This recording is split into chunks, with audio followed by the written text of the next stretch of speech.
You'll float too. From the director of It comes a horrifying new story set in 1960s Derry, Maine that explores the origins of Pennywise the Clown. Get ready to go back to where it all began. The new HBO original series, It, Welcome to Derry, is now streaming Sundays 9 p.m. on HBO Max. The thought of getting a degree can be straight up terrifying. We get it. But Southern New Hampshire University makes it easier than you'd think. They have over 200 degrees you can earn online. No set class times, so your social life stays alive and well. And low online tuition that won't scare your bank account. College doesn't have to be a horror story. Visit snhu.edu/lastpodcast to get started. That's snhu.edu/lastpodcast. On October 31st, Focus Features invites you to experience Begonia, the most delightfully deranged thrill ride of the year. When a high-powered CEO is kidnapped, it's not for ransom, it's not for revenge, it's for the fate of the planet. Two conspiracy theorists stop at nothing to prove she's an alien bent on Earth's destruction. Who's insane? Who's lying? And who's really in control? From director Yorgos Lanthimos, the director of Poor Things and The Favorite, and starring Emma Stone and Jesse Plemons, Begonia. Rated R. Under 17, not admitted without parrot, now playing in theaters everywhere. There's no place to escape to. This is the last podcast. On the left. That's when the cannibalism started. What was that?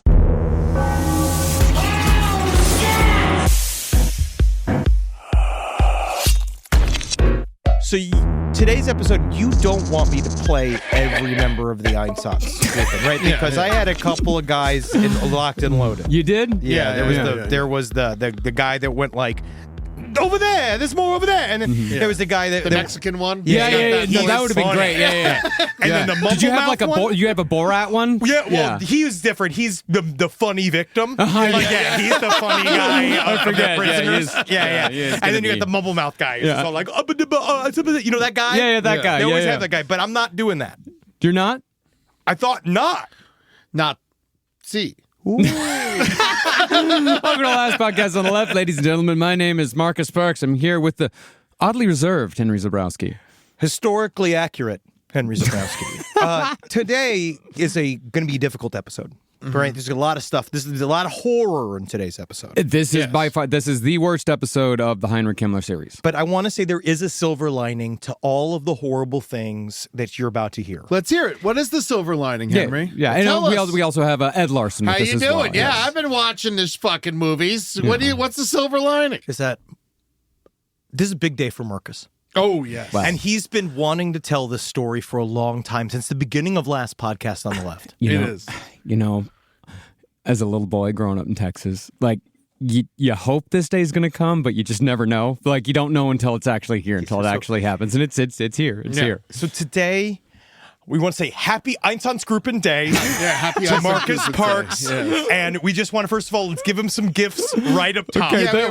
We brought gifts for you for whenever it gets too hard today, because I know that how much this has been on you. No, this has been an extraordinarily difficult week, yeah. So here's the first one I got. It's very cute. It's a pin of a pigeon, and it says, "I poop on fascists." See? That's wonderful, and especially because Heinrich Himmler famously had the pigeon's chest. There you Yes. go. Oh, Yeah, thank you. yeah, That's yeah. very sweet, Eddie. And I bought you this pickaxe. Yeah, it's for your garden. When it gets too rough, Thank you and you got to break so up the much. rocks. Yeah, Actually, yeah. this is extraordinarily useful. Yeah, Thank no. you. Enjoy You the have something pickaxe. like That's that? so sweet. And not in handheld. Yeah. Not like one that I can use with one. I have a pickaxe that I use with both hands, but Be not careful, one with one hand. because you get excited and that you pull it back too fast, right in the eyeball. Yeah, no, I know. Yeah. Okay, good. So we'll I've set the heard- tone. We're going to set it positive right up top. Yeah. And if you gets too stressful, you just grab the pickaxe and pickaxe, pickaxe, and you just hold it and you feel good about yourself. I might just hold on to it. It's really nice. Just I watch out for the camera. I like to fiddle with things. No, I know. I do that. Well, I might have made a mistake. What do you say? What do you see? What you got coming later, man? You got some. It's a very exciting day. Yeah, we'll see. I was doing a little research myself this week. I watched a film Unfinished. Very funny. And then It's kind of crazy when they do that whole like break dance rap battle. It seemed unnecessary for the propaganda, but ahead of its time. And then I also watched Triumph of the Will, which is Hitler's movie, which he's a producer. Oh, yeah, no, it's why he has a higher IMDb rating than me. Have you seen it? Triumph of the Will? Yeah. No, I mostly I watched it. There was like a jerk-off booth he used to go to, so I've only seen it in sections. Yeah. You didn't have enough quarters to finish it. Yeah. So I'm watching it, and I rented it from the rental store. Wow. And I was as soon as I rented it, I was like, oh fuck, that's on my file, huh? Yep. just wait for the you may likes that are coming in your future. But yeah, no, it's really if you haven't seen Triumph of the Will, let me save you some time. It's like 80% waving. Yeah, dude. It's just them waving at each other. The first half hour is just Heils. Yeah. And, Hitler, very feminine Heil. Well, that's the thing. He does the backwards Heil always because like, hello. he's receiving. He's the bottom. He is to be receiving Heils. He really does it. He's very flippant with his Heils. Mm-hmm. I would expect him to be stricter. It hurts his shoulder. He's flippant with it because he had to do so many of them. Imagine every single person you come across all day long, you have to do it again. Like, or whatever. 200,000 Heils. Yeah. It's a lot of people there. Absolutely, but that's the Malcolm Gladwell expertise that he had at it. Yeah. Well, I can't wait for my next viewing. So when we last left Heinrich Himmler, the Nazis had expanded their borders eastward with the annexations of Austria and Czechoslovakia. And because the great nations of Europe were doing anything and everything to avoid a repeat of the Great War, Hitler had managed to nab both countries without resorting to open warfare. Of course, but Hitler also wanted to go to war. He was very disappointed when England gave Czechoslovakia over. He wanted to go to war. Yeah, because this is the idea of I'm asking to be punched in the face. Mm-hmm. But while England and France had basically given Hitler whatever he wanted in order to ostensibly avoid bloodshed, they could not have imagined the pure hell that Heinrich Himmler was about to unleash upon Eastern Europe, all in the name of making so-called living space for his fictional Aryan brethren. Now, as I mentioned last episode, Austria believed that they would become an equal part of the Reich after they were annexed, but the Austrians very quickly fell under the boot of the Nazis, just like everyone who ever threw in their lot with Hitler.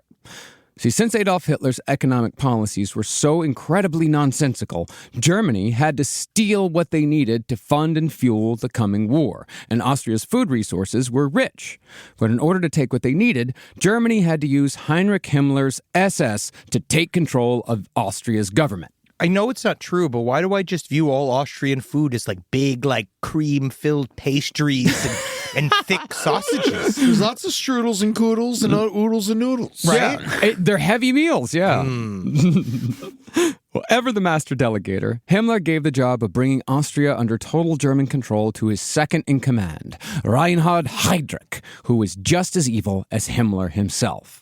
Using men from the Gestapo, Heydrich formed a new kind of unit that would operate within newly annexed countries to secure government buildings and documents, grill senior civil servants for information, and arrest communists. Now, in English, the name of Heydrich's new unit loosely translated to Action Group. Hey, I'm part of the Action Group. It is cute. Hey, look at me, I'm part of the Action Group. I jump, I skip, all sorts of actions. Oh, what am I supposed to do? Oh, no. Well, that's hard to do on a skateboard. But as the Nazis continued their conquest of Europe and marched further east, Heydrich's so-called action group would evolve to become one of Himmler's most effective tools for carrying out his long-held plans surrounding Lebensraum and the final solution. As a result, the action group would... Sorry. As a result, the action group would bear the weight of being the most brutal, cruel, and murderous gang of men to ever walk the earth. History, of course, would remember them better by their German name. They called them the Einsatzgruppen. Yay! Back, Jack, do it again. Why does it feel like that? We're gonna feel like, all right, now we're settling to the easy, groovy tunes of the Einsatzgruppen. I'll tell you, Steely Dan really would have helped him out a lot. Well, you know who would have helped him a lot? Who? Old Himmler. We'll get there. We'll get there. God, I'm waiting, guys. I am waiting for Himmler. I don't know when it can be useful in this episode, though. I need her. Now, since the original purpose of the Einsatzgruppen was to act beyond Germany's borders, they were somewhat put on ice after Austria and Czechoslovakia came under full Nazi control. They were, after all, an action group. And the action to come for the Nazis lay in the inevitable invasion of Poland and the enactment of the final solution. But before the Nazis could begin exterminating every Jewish person on Earth, Heinrich Himmler had to answer the so-called Jewish question within the borders of Germany itself. And as the march to war got ever closer, attacks on Germany's Jewish population only got worse. Now, the pogroms on Germany's Jews came in fits and starts, so as to not upset the middle-class Germans too much. But Himmler's quest to rid Germany of its Jewish population was not without its practical considerations. Remember, fascists are essentially criminal gangs, mobs even. And starting in 1938, Heinrich Himmler began taking wealthy Jews hostage so the SS could acquire their property and riches, partly to fund the upcoming war with the rest of Europe, and partly to make it look like the Nazis knew what they were doing economically. You know, you just can't fuck with doctors like that. You know, you need doctors. It's these. Well, that was actually one of the things that enabled the Nazis to gain more power because the Jewish doctors and the Jewish lawyers were very, very good. Yeah. So when the Jewish doctors and lawyers got taken off the board, all the German lawyers and doctors were raised up and got all of their clients. Well, we kind of talked about this last time. It's something. It's like it's a mediocrity machine. Like the whole thing is. That's like what the brain drain is, Yeah. right? Now, there would be public outcries in response to actions like the ransoming of Germany's Jews, but the Nazis had a very keen eye for just how much the public could take. If the heat got too high, the Nazis would strategically pause their attacks on Jews until the public lost interest. Then, once people moved on from the plight of the Jews, the Nazis would restart the whole process, and doing this over and over again gradually got the people of Germany used to the idea of pogroms. Eventually, it almost became routine, like, geez, here's another pogrom. Close the fucking window. They get very loud. Just wait for it to pass and be fine.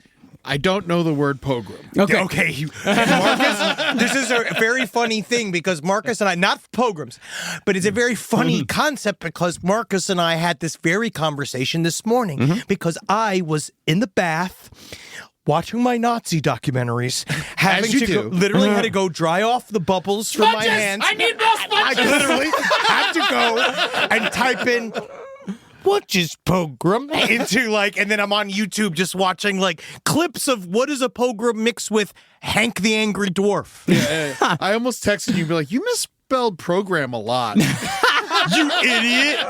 You fucking idiot!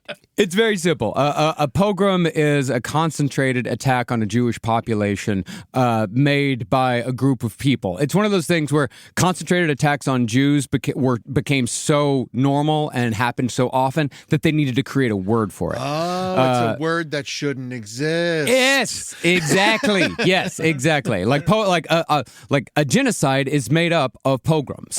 Many pogroms make up a genocide. Yeah, and they were also the people who founded America.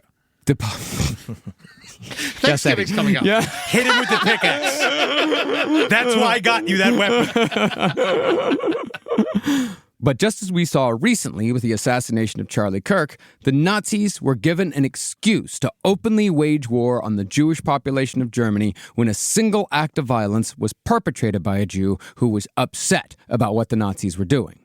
On November 7th, 1938, a 17-year-old German Jewish refugee who'd been banished to France walked into the German embassy in Paris with the intent of murdering the German ambassador. Instead, the refugee shot and killed a minor German diplomat. He was immediately captured, but the Nazis found a note in the refugee's pocket saying that he'd committed the murder as an act of protest against Germany's treatment of its Jews. Now, while the refugee's intentions were, I guess good, the act of violence he perpetrated did absolutely nothing to help him or the Jews in Germany. You're dealing with an army and a legion of serial killers. Yes. Yeah. In fact, it gave the Nazis the perfect excuse to say, look, the Jews are dangerous. They are coming to kill us all, and something must finally be done. As a result, the Nazis organized their first state-sponsored pogrom within just 2 days of the diplomat's murder. This brutal night, in which the gloves were finally taken off, came to be known as Kristallnacht, or the Night of the Broken Glass. some of their names are great. Yeah. Some of them, but like Action Group is fucking stupid. Yeah. But again, there's something in the childishness of it that makes it extra scary. Like Proud Boy. Yeah. Well, I think They're not scary. They're not.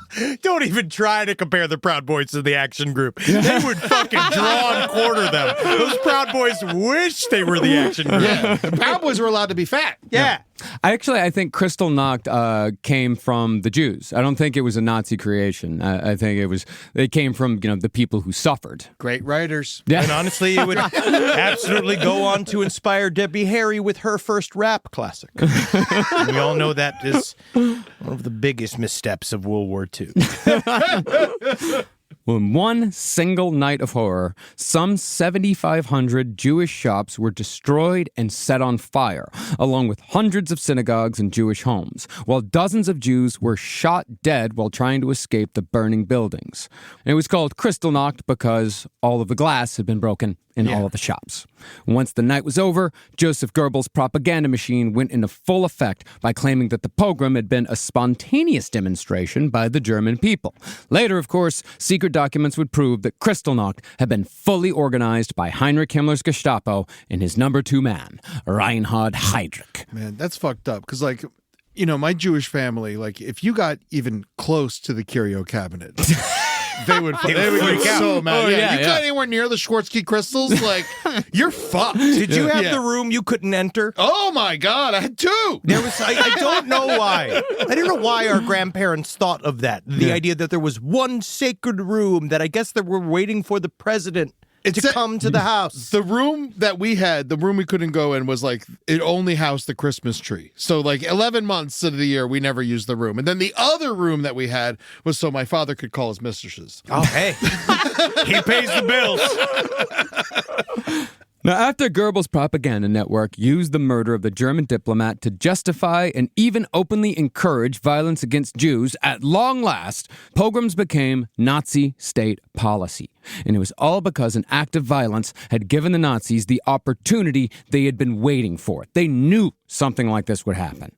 But the worst immediate consequence of Kristallnacht was that some 30,000 Jews were arrested and sent to concentration camps during the chaos. Almost 11,000 Jews landed in Dachau, and there the so-called Dachau spirit was taken to the next level. See, in the SS, in the continued evolution of Dachau's frat boy atmosphere, they'd come across a new game called Dance, Jew. In this, a stake, I really don't know how else to fucking deliver that, but that's what it's called. It's the fact, Yeah. In this, a stake was driven into the ground, and the Jewish prisoners were forced at gunpoint to dance around the stake until they got dizzy. But if they stumbled too close to the guards, they would be shot and killed. And that's the funny part of the game. Right? That's what you're saying is the funny part of the game. According to Himmler's SS, yes, that is the funny part of the game. Comedy subjective. It is. I can't help but think, with all their reckless killing of Jews, did they ever miss and accidentally hit a Nazi? Yes. Yeah. Yeah? All the time. That actually happened quite often. Well, good. Another Jewish prisoner sent to Dachau after Kristallnacht was forced to eat his own feces, which led him to hanging himself that night. Another prisoner took a break during a long workday, so the SS punished him by throwing him into a cement mixer until the constant tumbling finally killed him. Probably died of a broken neck. That's literally what would have happened to Mr. Magoo. But we didn't. We haven't seen David Fincher's Mr. Magoo, and I do think that that's the IP that we're looking for. I think so. The bumbling, iron-hearted blind man. This is actually one of the trainings they would do in Cobra Kai. Really? In the show Cobra Kai. Oh, my God. Yeah, Johnny threw the kids in a cement mixer. Yeah, dude, don't do that. Yeah, don't do that. Do you realize? Oh, man, they have And no he idea. looks like a Nazi. They literally have no idea what they were referencing. Now, from Heinrich Himmler's perspective, things could not have been going better. After Kristallnacht and the following pogroms, Everything's coming up, Himmler. Himmler could see that while not all of Germany had been turned into bloodthirsty beasts, there were more than enough Germans on Himmler's wavelength to move forward with his plans of Lebensraum. Hitler, of course, saw the same. And in January of 1939, he gave a speech at the Reichstag declaring that the Nazis were ready to declare a world war, those were Hitler's words, against international Jewry, and thus the annihilation of the Jewish race in Europe could commence. This, of course, meant that the time to begin the march east was nigh, and it was all set to begin with the invasion of the country with which Germany shared their eastern border, the long-suffering Poland. Now, even though the British and the French had given away Czechoslovakia in an attempt to appease Hitler, praying that he would stop there, British Prime Minister Neville Chamberlain finally drew a line with Poland. You won't go anywhere near those villains people. Neville Chamberlain was just the worst. Yeah. I would say a misunderstood character of history. Yeah. Like he was the worst, and he also wasn't the worst at the same time, because he was inundated with letters from, so many people just saying like, I don't do this, please don't do this. He thought that after the Munich conference, in which he gave away Czechoslovakia, or gave away the Sudetenland to be technically correct, he was met with cheers and America, Canada. No one wants to fight. No one wants to do that shit again. It just happened. Yeah, and they all thought that he'd done a great job, and the way he had described Czechoslovakia is that what was the famous line is that he said it was a quarrel in a faraway land between people of whom we know nothing. Why would we restart World War I for that? But when you come for the pierogies, that's too much. Exactly, dude. Everybody loves pierogies. Yeah. That is what binds every society has a pierogi. And I actually believe that the pierogi was the first of all. Yeah, sure, Asia, whatever. Yeah. Boiled bread, and it's great. Yes. It's wonderful, yeah. But with Poland, Germany had their eye on the free city of Danzig, and Neville... That's what they said when the Nazis arrived. Neville Chamberlain said, hey, if you do anything with Poland, if you cross the Polish border, Britain is going to respond with force. In reply to Chamberlain's declaration, Hitler flew into a rage against the British, and in private was reported to have shouted, quote, I will cook them a stew they will choke on. yeah. It's almost nice. Yeah. It's almost like Very thick stew, Adolf. Thank you very much. A very hearty meal in the middle of the wind. rock stew. Yes, it's filled with rocks. Then you must have braised this for a very long time, because these rocks are indeed succulent and can separate with a fork. And so, by June of 1939, all of the Third Reich's ministers had come together to formulate a plan for total war against Poland. Hermann Göring drafted 7 million Germans for his labor needs, while Heinrich Himmler leaned on the slave labor of the concentration camps for his part of the plan. Himmler, of course, aimed to increase the amount of slave labor in the future by capturing and enslaving anyone in Eastern Europe that he wasn't planning on killing immediately, meaning that the more lands the Nazis conquered, the more powerful they would become. Totally in secret, though, Hitler had begun talks with the Soviet Union's dictator, Joseph Stalin. See, even though the communists were the Nazis' most hated enemies outside of the Jews, Hitler still made a non-aggression pact with Stalin in August of 1939. In this pact, the two dictators agreed to divide Poland in half. Germany gets the west, Russia gets the east. This, of course, gave Hitler some breathing room for the Nazis' ultimate plan.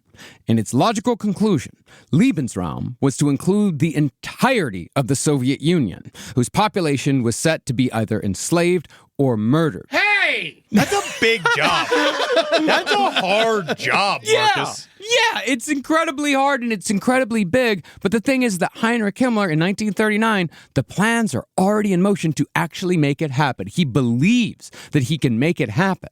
And throughout the summer of 1939, Adolf Hitler gave speeches in which he began whipping up the German people against Poland, just like he turned them against the Jews with Kristallnacht and the communists with the Reichstag fire.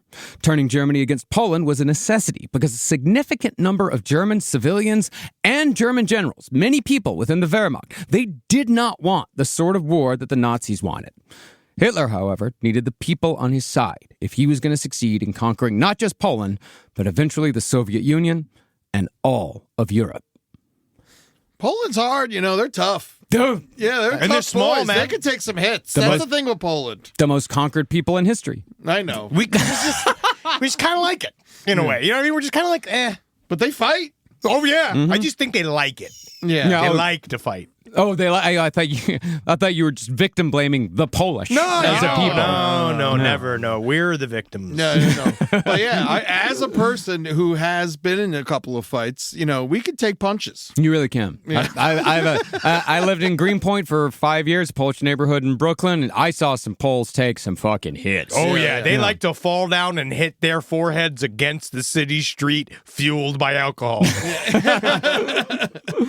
Now, over the course of the summer of 1939, a plan was formulated to convince the German people that the Polish were planning to attack them, and the operation they created was named after the man behind it. As a result, World War II, the most destructive war in history, was kicked off with a plan called Operation Himmler! I knew one day I would see my name in lights. In Operation Himmler, the Nazis planned dozens of false flag attacks on the German-Polish border at radio, railway, communications, and customs stations. To make the claim convincing, though, they needed photographic evidence. So Himmler ordered the Gestapo to dress concentration camp prisoners in Polish military uniforms before killing them and mutilating their faces so they couldn't be identified. These corpses were then left behind at the supposed sites of Polish aggression to make it look as if Polish saboteurs have been responsible for acts of terrorism that had actually been perpetrated by who else but the Nazis themselves. And as it went time and again, the German people totally fell for it. And once Hitler felt he had the support of the German people at large, or at least enough of them, the Nazis launched the brutal Blitzkrieg invasion of Poland on September 1st, 1939. The UK quickly made good on their previous promises to back Poland, and when France joined in against the Nazis as well, the European theater of World War II was open for business. And they're showing into the woods. Oh, we love a musical. It helps with the donors. I want to know, when did the Nazis start the process of doing the meth? Oh, that was way before the invasion of Poland. So this is all fueled by meth, too. I was just watching an interview with that guy from Blitzed, and he would talk about how he got some. Yeah, some of the old Nazi meth. Yeah, and he took it, and he was like... Still works? He said he went searching for it, and he said it's not as powerful, but he sat with a buddy on a roof, and they both... ate one, and then he was like, I didn't really feel anything. Then he ate two, then he ate three.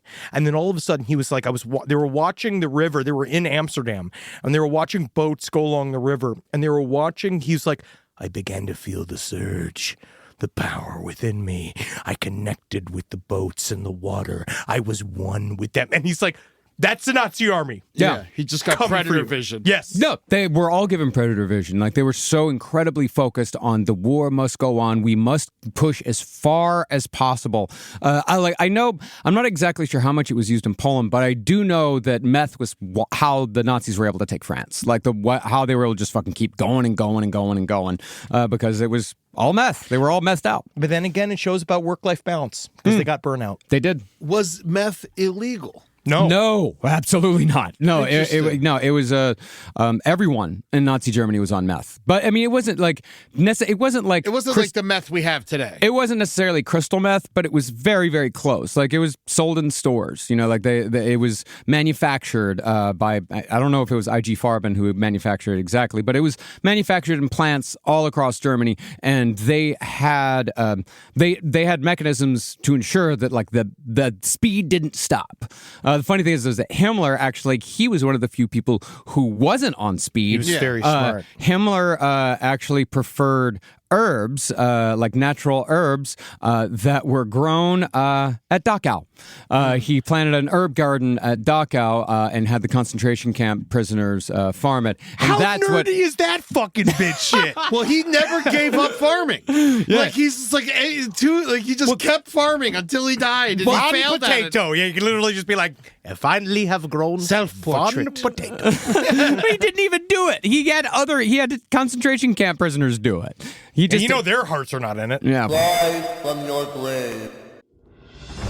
This podcast is brought to you by Squarespace. Squarespace is an all-in-one website platform designed to help you stand out and succeed online, whether you're just starting out or growing your business. But you don't want to grow your business too fast, because then people will get jealous and they will take your business out from underneath you by buying your URLs and selling them to others at cheaper prices just to mock me. Squarespace gives you everything you need to offer services and get paid. I'm about to make a website in which you have to register in order to make a horse-based website, and then I will have to approve it for you to even be allowed to use it. How about that? How about this point, I take away animal-based creative business opportunities from all of you, and I take your horse-based URLs, and I take your emo-based URLs, and I put them in the trash. What if I put them in the trash using my own powerful Squarespace-driven website made for me, by me, all right? Through the powers of Squarespace, the unadulterable powers of Squarespace. I love my experience. It's been a great experience. The problem has been everybody stealing my swerve. It's my websites. They were my... Emo Paintings was mine. It was mine. But now, under animalurlsregister.com, all of you will come under the powerful thumb of Henry Zabrowski, fueled by the bullets of Squarespace. Check out squarespace.com/left for a free trial. And when you're ready to launch, use offer code LEFT to save 10% off your first purchase of a website or domain. This is an ad by BetterHelp. World Mental Health Day is in October, which you'd know if you ask me about candy corn. Because then sometimes I kind of irrationally pop off. It's actually really nice at World Mental Health Days in the middle of October. So that when I'm screaming and yelling, a lot of people are just thinking I'm watching horror movies, right? They don't even know that I'm like having problems, right? But that's where BetterHelp comes in. It's shining the spotlight on therapists, people who truly make the world a better place because the right therapist can change everything. BetterHelp therapists work according to a strict code of conduct and are fully qualified. BetterHelp does the initial matching work for you so you can focus on your therapy goals, like conquering your enemies. One of my favorite things to do in therapy is to run new bits and then get yelled at for my emotional distancing. It's BetterHelp.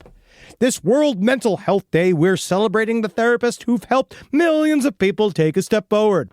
If you're ready to find the right therapist for you, BetterHelp can help you start that journey. Our listeners get 10% off their first month at betterhelp.com/lastpod. That's BetterHelp, HELP.com/lastpod. If you're still overpaying for wireless, it's time to say yes to saying no. At Mint Mobile, their favorite word is no. No contracts, no monthly bills, no overages, no hidden fees, no BS, no! Plans start at $15 a month at Mint.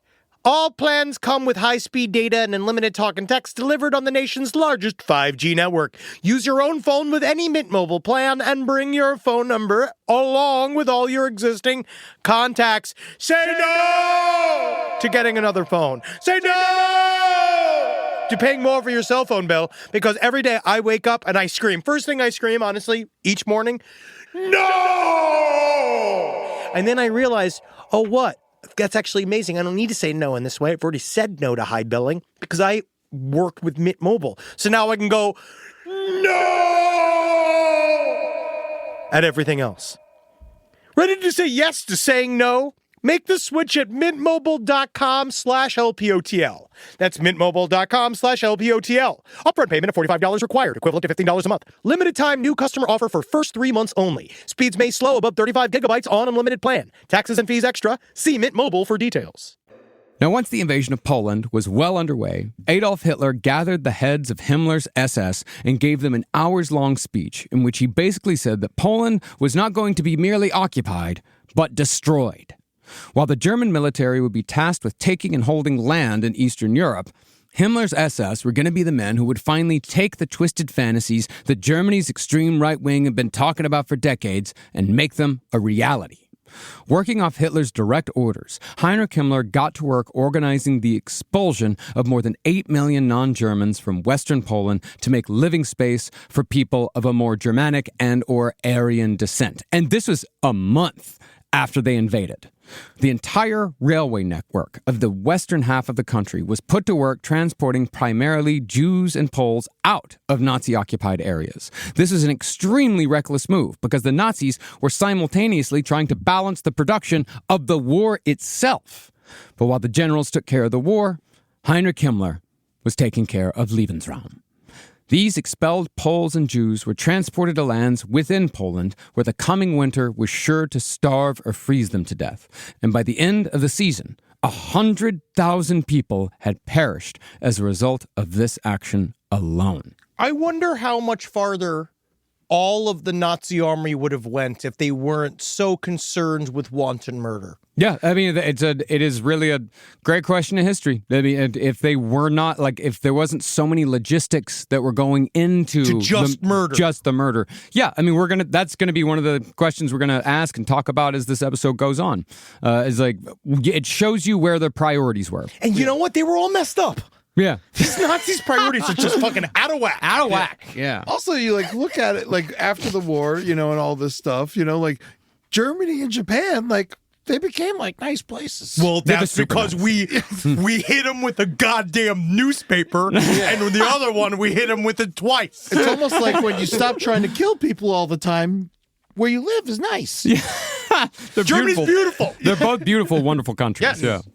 Now, at this point, I think it would be helpful to separate Heinrich Himmler and what he was doing from what the German military was doing. The German military, of course, also known as the Wehrmacht. See, while the Wehrmacht was supposedly loyal to the German people, and it had plenty of men who hated what the Nazis had done to Germany, Himmler's SS answered solely to the Nazis. In effect, Himmler had created a second army to carry out his and Hitler's personal goals and dreams. On the battlefield, Himmler's bloodthirsty pack of psychopaths were known as the Waffen-SS. But even though the Waffen-SS and the Wehrmacht were two separate entities, the Wehrmacht often committed war crimes hand in hand with Himmler's SS. And this was especially true during the invasion of Poland. Is this still trying to create a form of plausible deniability for the top brass? Is that kind of the idea of making, or is it just efficiency's sake, we need two armies to do two different things? There's a couple of different reasons. We need two different armies to do two different things, but it's also because it's known that like Himmler might have some ambitions towards taking Hitler's spot, and so We're already seeing it. You're already starting to see it. So he needs his own crew. You want to make sure that Himmler is nowhere near the Wehrmacht. Yes. And also the generals in the Wehrmacht, they want nothing to do with Himmler because Himmler's not a military man at all. No, he's just doing mass executions with the worst of the worst. Yeah. He's just some dickhead. Yeah.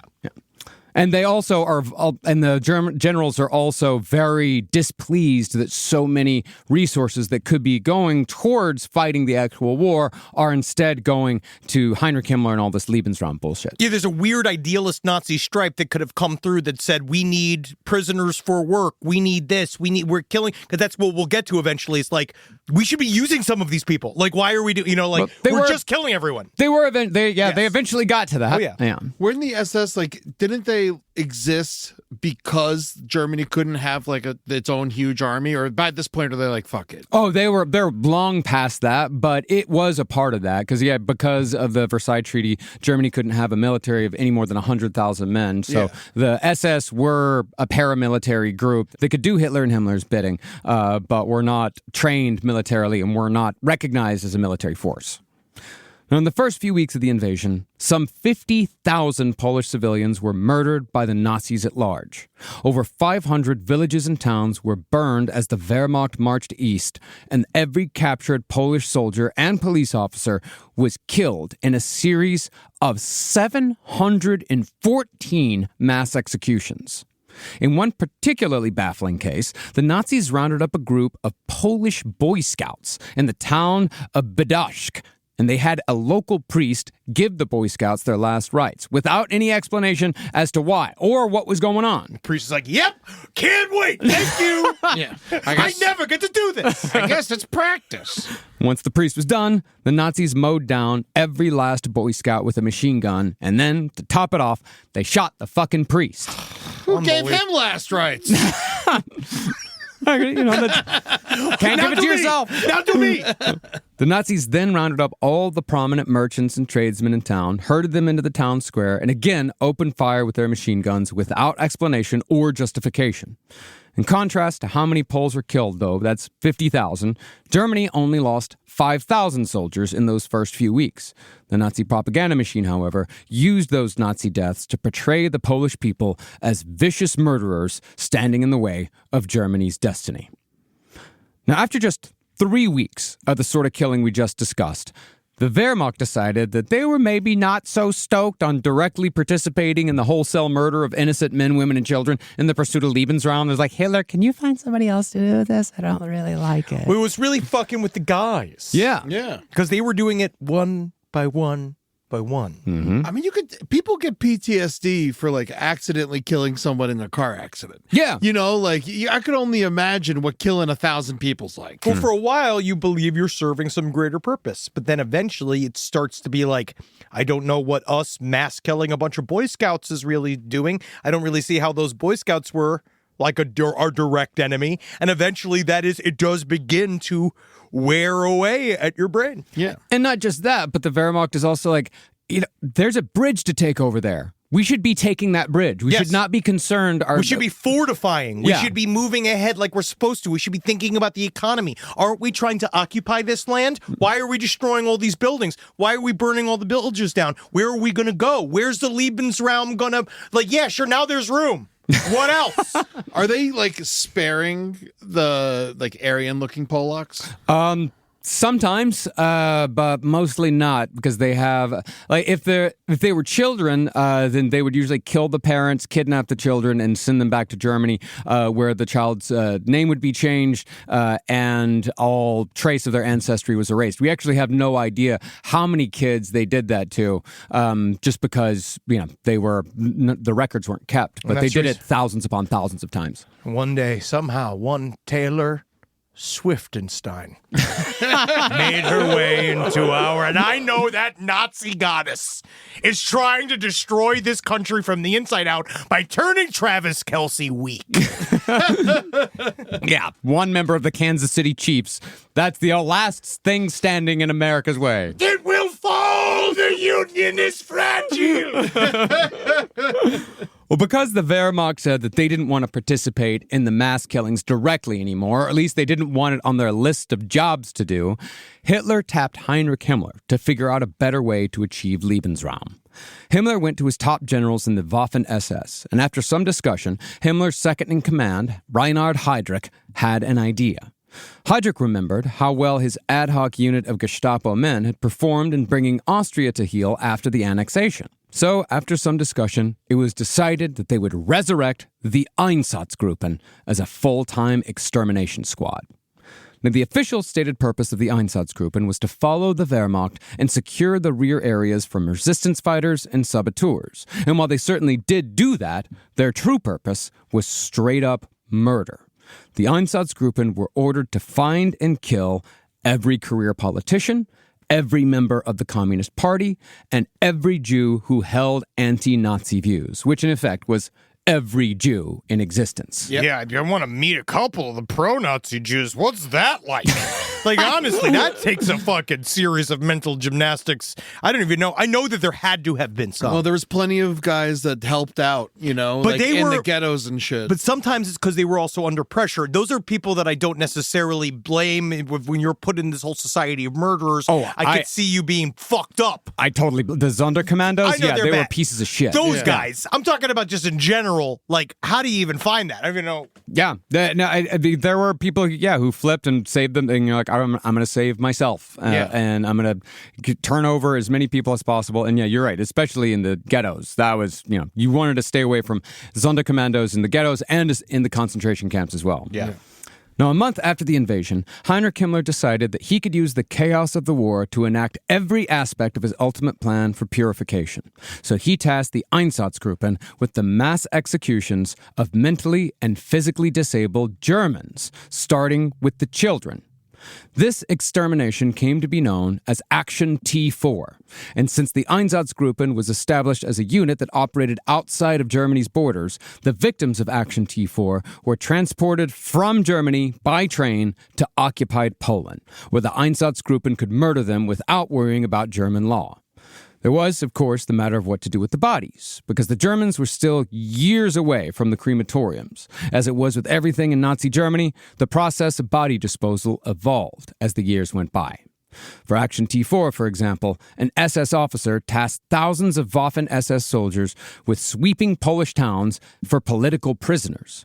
Once captured, those political prisoners were forced to dig mass graves for the disabled and so-called mentally ill victims of Action T4.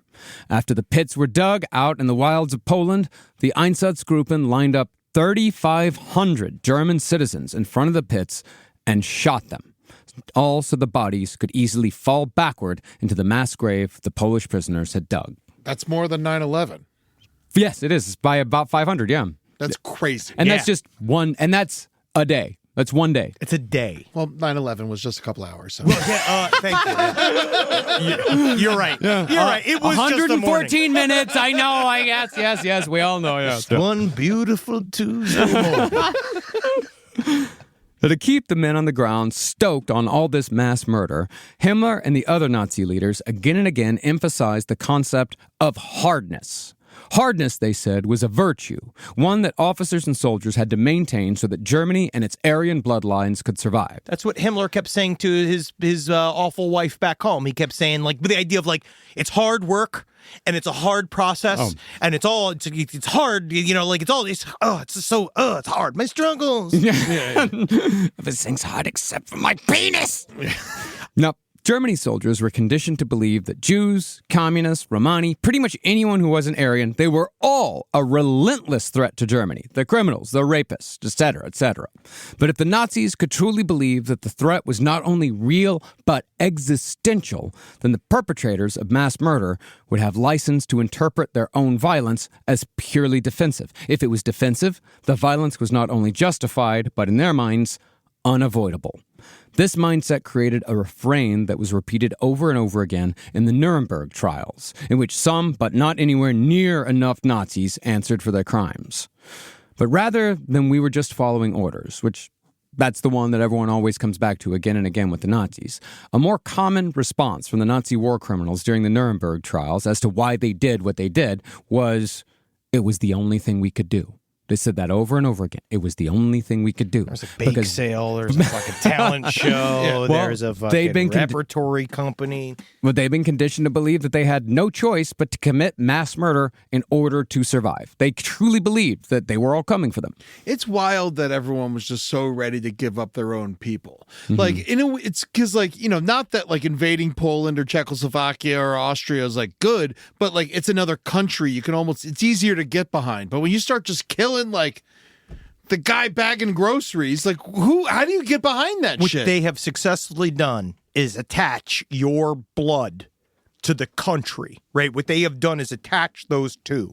So in some way, in your brain, you do begin to believe that those that are within your country that are not of Aryan blood, the idea is they are people from another country. They are people from another society. They don't belong in this society. Well, not just that, but Hitler said again and again, and the propaganda said that the Jews are people without a country. You know, that they just merely, they come in and they parasites. Yeah. They suck. I'm more thinking of the handicap right now, to be honest with you. Yeah. You know, like it's just crazy to me. Let's just say we've never had, as a society, as human beings, we've always kind of had issues with handling very much people with handicaps that way. So this is, to be honest, sadly, a more digestible beginning for this, because there's a little of like these unfortunates.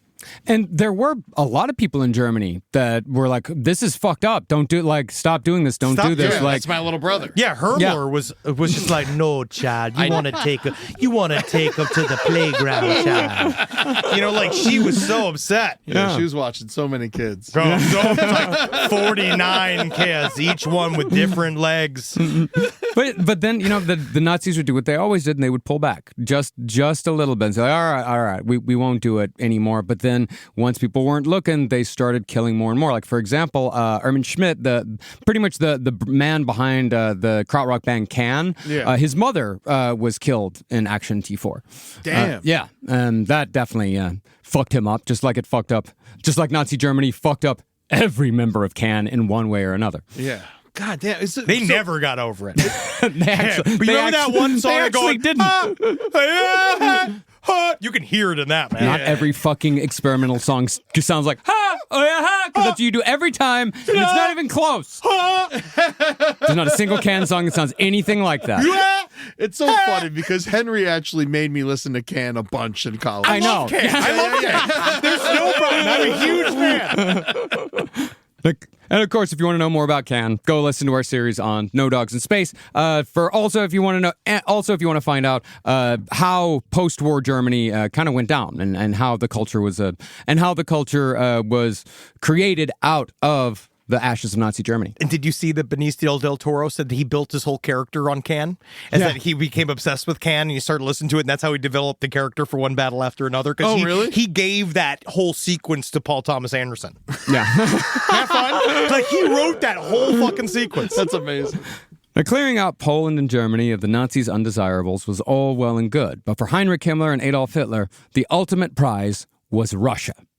As such, Himmler had plans to murder as many as 30 million citizens of the Soviet Union in the pursuit of Lebensraum. This number actually came from one of Heinrich Himmler's friends, Hans Jost. Jost was a Nazi poet and playwright known unofficially as the Bard of the SS. And for all you Mission of Burma fans out there, Jost was actually the source of an infamous line often misattributed to Heinrich Himmler. I forgot! Yeah, the phrase was actually a corruption of a line from one of Jost's plays. Well, what survived was a chilling distillation of Nazi thought. That line was,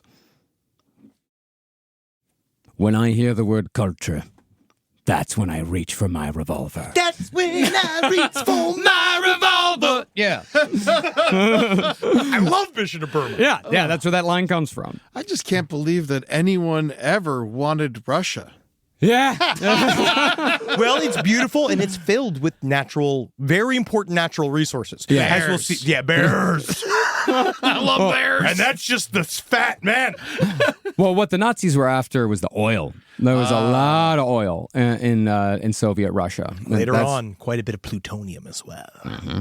But concerning the Nazis' lust for the Soviet Union's land, remember that they had signed a secret non-aggression pact with Stalin. And even though almost everyone in the Soviet army was none too sold on this Adolf Hitler guy, Joseph Stalin, for some reason, trusted Hitler. I like him. I think if there was one guy who'd like Hitler, would be Stalin. Yeah. But all the other generals, like Zhukov's like, don't trust it, don't. And he's like, I like him. Give him a chance. Just give him a chance. Just give him a chance. My mustache is bigger than his. Seriously. I watched so much bigger. I watched this documentary called 24 Hours. And what they do is they go into one horrible, historical figure's life for their day. And it was Joseph Stalin's death day, the day that he died. Yeah. And they're the same type of weirdo. Yeah, they absolutely would have loved, I think they would have hung out well. They kind of had a respect for each other, but they, of course, hated each other because one was communist and one was fascist. And that was just, you know what they needed? One kiss. That's all it would have been. But the trust between Hitler and Stalin was shattered on June 28, 1941, when Nazi Germany launched the nerdily named Operation Barbarossa, which was named after one of Hitler and Himmler's favorite historical Germanic figures. It's like naming something like Operation Rambo. Reportedly, though, the betrayal absolutely crushed poor Joe Stalin. Hitler? Of all the people who'd lie to me, I expect this from Churchill. Every day. Maybe even Mussolini, but Hitler. Hitler? Not Hitler. Even though it seemed like things were already bad with the invasion of Poland, and they were, it was with Operation Barbarossa that the true horrors of the European theater of World War II would begin. The Nazis' war with the Soviet Union alone would consume 40 million lives, counting for about half of the estimated 80 million people who died as a result of World War II, the most destructive war in history. 80 million people. God damn. And welcome to A&E's last podcast on the left presents Operation Barbarossa. Absolutely wonderful 4 hours to fall asleep to as you hear about atrocities over and over again. Try our Barbarossa tacos today. It's Tuesday, Ooh, everybody. I love a Barbarossa. Yeah. It's Barilla with Rosa. Also a great Willie Nelson movie. What? Barbarossa. It's I've Willie never Nelson. seen it. It's Willie Nelson and Gary Busey. Oh. Whoa! Is it about this? Is he a Nazi? No, Does he- Willie Nelson play Heinrich Himmler? Oh, that's a play right there, dude. No, it's a Western. Barbarossa means red hair. Oh. Whatever. Funnier my way. I think it means red hair. Red something. Maybe does. maybe it needs red beard. Oh, think it does. red beard, yes. Yeah. Because beard and rose, yeah, that makes a lot of CC. sense. There we go. We're idiots. I ain't different. Now, once the German Wehrmacht invaded the Soviet Union and began spreading across the Soviet states of Latvia, Lithuania, Belarus, and Ukraine, the Einsatzgruppen followed in their wake with the express purpose of extermination. Within a month of Operation Barbarossa's launch, Heinrich Himmler gave a radio speech to the SS commanders in the field, giving them express orders that all male Jews in Belarus must be shot while the Jewish women were to be, quote, driven into the swamps, which Himmler meant literally. Ukrainian Jews, meanwhile, were all to be shot except those who could be used for labor. In other words, the order had finally been given to enact the final solution, although it is still a great mystery of history as to who gave the exact order and when. See, the view that the final solution was the result of a single order from Hitler, like, okay, now we kill the Jews. That's a total oversimplification of all the factors and situations that led to the decision. There was actually a consensus amongst the leadership within the Third Reich and amongst the governments of the people they conquered that the final solution to the Jewish question was always going to involve murder, long before the order was given. The fact that there was a question Yes. meant that the solution has to equal out the question. You know what I mean? Yeah. It's the terminology. It means it's seeking an end. Yeah, what are we going to do about these Jews? You know where it's going to end. Yeah, you know where that's- it's going to end. It always ends the same place. But it's also the enough of an open-ended thing that every single bad actor that will ever exist will use the same exact version of this counterfuge, this subterfuge. They will use this again and again. We didn't mean it. Yeah, well, asking the questions also gives them opportunity to pretend like they're reasonable people. We considered it. We considered it so much, and we came up with plan after plan, but really the only thing we could do was murder them. It's all we could do. But it's also... Again, there's lots of stuff you could do. Baseball teams, volleyball teams, there's a lot of stuff to keep they're people not busy. great at sports. Let's face it. We could, if we start them young enough and earlier, bobsled. Great Jewish sport. But it's also important to remember that the final solution did not just involve the Jews. From the beginning, the final solution had included Romani, communists, Russians. But concerning the origin of all this, if we face facts, the concept of Lebensraum did not solely spring from the brains of Germany's extreme right-wing politicians and authors. See, the Nazis saw absolutely no difference between what they were doing in Eastern Europe and what the United States had done to the Native Americans. And they openly used the genocide that birthed America, as well as our enslavement of Africans, as a model for their conquest of Eastern Europe. See, both Adolf Hitler and Heinrich Himmler, they believed that Germany was owed a colonial empire similar to the ones that France, England, and the United States had established in Africa, India, and the American West. The difference was that while France, England, and the United States had established their empires by slaughtering brown people, the Germans were going to get theirs by killing white Eastern Europeans.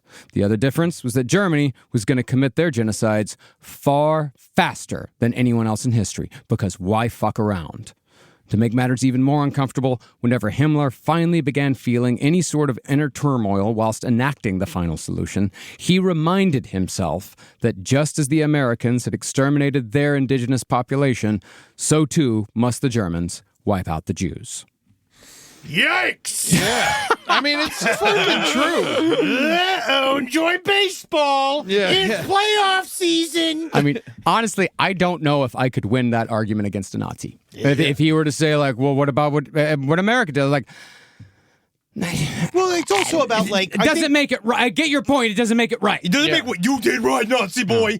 You know, also, is there not a way to say, like, yes, we had concentrated genocides of indigenous people here. We killed Native Americans on purpose. Yeah, right? tears. It's the worst genocide this world's ever seen, in my opinion, because they effectively are gone. But the genocide that the Nazis did had such organized, unilateral corporate murder. Well, we could That's something that, obviously it's a whole thing. I'm not trying to say one's better than the other. I'm just trying to say, like, the Nazis had a little extra something special. Well, it was never as naked as the Nazis did it. Because with the Trail of Tears, Andrew Jackson could always say, like, well, no, we're doing this for their own good. We're moving them here. It's like a whole validation game. They'll be good, yeah. And we could always fall back on smallpox because smallpox killed more people, more indigenous Americans than anything else.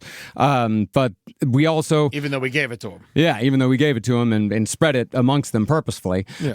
But the big difference was that it happened over hundreds of years. Yeah. The genocide of the Native Americans. It happened over hundreds of years, and the Nazis were trying to do theirs in a matter of months. Like, they were trying to do it because they had 20th century technology. That was the big difference, is that, America, our genocide happened in the 18th century, 19th century, 17th century. We don't have the mechanization that the Nazis had. They had incredible technology. They had human technology. Like, the more advanced technology got, the better people got at killing one another. Yeah, I was talking to Henry about this before the show, and I honestly feel like if the Nazis would have slowed down and took their time, they would have been way harder to beat. They would have been. But That's they what didn't I have said. any money. Yeah, they didn't have a Himmler to be like, child, you need to pace yourself. Take a nap, child. Don't you just want to sit there? Have a nice sweet tea. It was the money. It was more the money. Maybe Himmler could have helped. Maybe. No, but it was the money. It was the money, and just also it's just And the speed as well. It's just it has diminishing returns, Marcus. Yeah. I think the mass wanton murder, like, in the end, doesn't work. No, it does not. It never has, and it never will. Because it comes back. Because guess what we're doing now? Dealing with the sins of the past. Yep. Rise from your grave. Think you know the truth about the world around you? Think again. Every strange sound, unexplainable sighting, and bone-chilling legend has endless possibilities hiding in the shadows. I'm Yvette Gentile. And I'm her sister, Rasha Pecoraro. Every Friday on our podcast, So Supernatural, we dive deeper into the mysteries that defy logic. From haunted spaces to cryptid creatures, we unravel every loose thread and uncover all the possibilities of the unknown. If you're determined to find the truth behind the world's most bizarre occurrences, listen to So Supernatural every Friday, wherever you get your podcasts. The first few weeks of school are in the books. Now it's the time to keep that momentum going. Yeah, never let them off the hook. IXL helps kids stay confident and ahead of the curve. IXL is an award-winning online learning platform that helps kids truly understand what they're learning, whether they're brushing up on math or diving into social studies. Once they get out of school, you put them in school at home. I love to see it. I want to smell the pencils burning. And in case you didn't know, IXL is used in 96 of the top 100 school districts in the U.S. Those other 4 districts, they are turning children into robots and slaves. IXL is freeing your children from the slavery of mind control from those 4 school districts that don't use IXL. Don't trust the districts that don't use IXL. It's great out there. IXL's been wonderful. Carmi actually said, s'il vous plaît, made me please have some chicken the other day. And I said, where you learn to talk? And she said, I learned it from watching you, Daddy. And I said, no, you learned it from watching me do IXL at you. Good work, Carmi. Now let's go make some money with this talking dog. Make an impact on your child's learning. Get IXL now. And Last Podcast on the Left listeners can get an exclusive 20% off IXL membership when they sign up today at IXL.com/left. Visit IXL.com/left to get the most effective learning program out there at the best price. If you've ever felt overwhelmed by the idea of learning a new language, you're not alone. Studies show that 70 to 90% of people trying to learn a new language give up. Fortunately, Babbel's built so that it's really easy to get started. Learning a language with Babbel is all about small steps, big wins, and progress you can actually track and feel.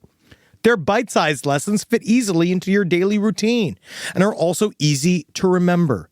It's easy to use Babbel. It's easy for you to learn different words, stuff like if you're in Germany and you need to be like, hey, where can I get some see-through lederhosen?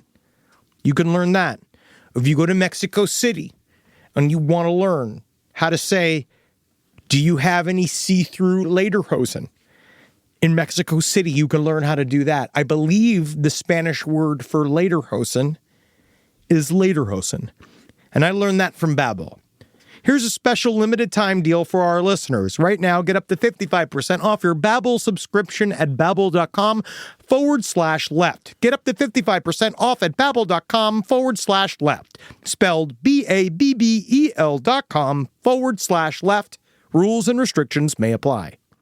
Now, 4 million Jewish people lived in the western states of the Soviet Union alone. So exterminating all of the Jews in the Soviet Union was going to be no small task, especially because, like I said, they didn't have smallpox to lean on like we did. So after the Wehrmacht would clear the way, the Einsatzgruppen was ordered to follow behind and carry out Himmler's orders to kill as many people as possible, as fast as possible, by using 20th century technology. Now, because the Einsatzgruppen's murder directives were so wide, entire towns could lose half their population in a matter of days. As such, the Eastern Front, as it came to be known, was so horrible and brutal that even members of the Waffen-SS were taken aback by the scale of the slaughter. According to the recollections of one SS man, tens of thousands of Russian corpses, civilians and soldiers, lay everywhere one looked in Eastern Europe. The piles of interlaced bodies were stacked up to a yard high in some places, as if machine guns had cut down wave after wave of people. The worst part, though, was that at the hottest part of the day, gases would expel from the corpses. As the SS man put it, this caused the most horrible and unbelievable gurgling sounds. And that, by the way, that's just a consequence of the war, never mind the actions of the Einsatzgruppen. Now, even though Himmler believed that what he was ordering his men to do was morally correct, he was still smart enough to know that most humans are going to react badly when it comes to actually murdering millions of people face to face, especially when it came to killing women and children. Because you can dehumanize them as much as you want until they're right in front of you. Yeah, until they're right in front of you and they remind you of your niece or your nephew or your mother. Because they're literally people that you could have known. Yeah, and you have to kill everyone. Like, you can't leave the children because they'll kill you. The argument they would use is that you can't leave the children alive. They would call it the Avenger argument, is that the kids are just going to grow up to become an enemy later on. So whether you kill him now as an 8-year-old or you kill him in 10 years as an enemy, there's no difference. So just kill them all.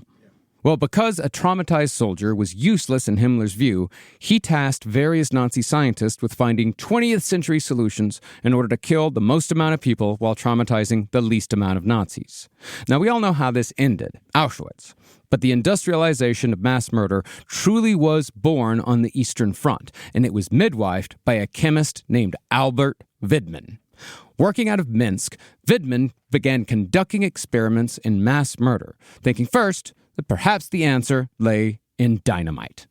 To test his theory, Widmann filled a reinforced concrete dugout, known as a pillbox, with explosives.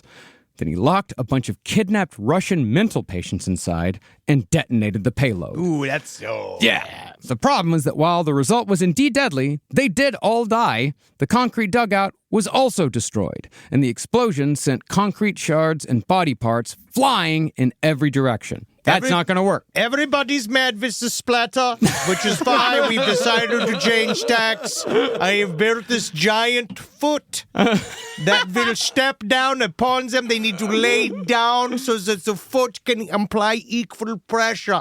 Right? We have to stop blowing them up. Undeterred, Albert Widman decided that his next instrument of death was carbon monoxide. Widman and his team rigged a car engine with a hose to fill the interior cab with carbon monoxide, and he found that the victims inside fell unconscious within 10 minutes and died shortly thereafter. Encouraged by these results, Widman converted a series of vans and put mobile gas chambers into production. These were the first gas chambers in the Nazi state. And these gas vans were presented to the Einsatzgruppen for use across Eastern Europe in September of 1941. The Nazis would cram as many people as they could fit inside and gas them. But the problem here was that the bodies inside the van would become so embraced in one another and contorted so badly that the Einsatzgruppen would have to dismember the bodies just to be able to carry them to the mass graves. Even so, it's estimated that between December of 1941 and June of 1942, up to 87,000 Jewish people were killed in these gas vans. The Einsatzgruppen, however, eventually stopped using the gas vans, not because it was too brutal, but because of how often the vans broke down, and they instead returned to their tried-and-true method of stripping victims naked and simply shooting them en masse. I think I see a problem here. It seems as if this van has been sold to us by Ford. Obviously, you all know it means to stand for fixed or repair daily. I remember that, yeah. Now I all remember this shit's that. bumming me out. He's got a lot of good ideas, though. I would like to the 40s got a lot of ideas. Man, vans have always been creepy. Yeah, dude. It's not fair. It's not fair to vans, because then I think about the lobotomy vans. Yeah, the lobotomy vans, the kidnapping, the Hillside Stranglers vans. Oh, yeah. There's something about a mobile space that's really dangerous for humans to have. And it turns like influencers crazy. It does. When they become small house people. Ooh, no. Bad things happen when, humans can put isolation on wheels. Now, the Einsatzgruppen were designed to operate independently, both on the war front and behind enemy lines if necessary. But while they were independent, they also had the full logistical support of the Wehrmacht to ensure they were always well supplied. As far as how many Einsatzgruppen there were, the numbers varied throughout the war, but at any given time between 1939 and 1945, there were between 2,500 and 3,500 individuals participating in mass murder every single day. It did not stop. Isn't it crazy? I actually thought it'd be more. The numbers of the Einsatzgruppen. Yeah, you would think it'd be more, and the fact that it's so few is far more disturbing. Yeah. That it's only between 2,500 and 3,500. But you also got to remember they're also rotating out constantly because guys don't last a long time. It had a high turnover rate, and it was used as a punishment. Mm-hmm.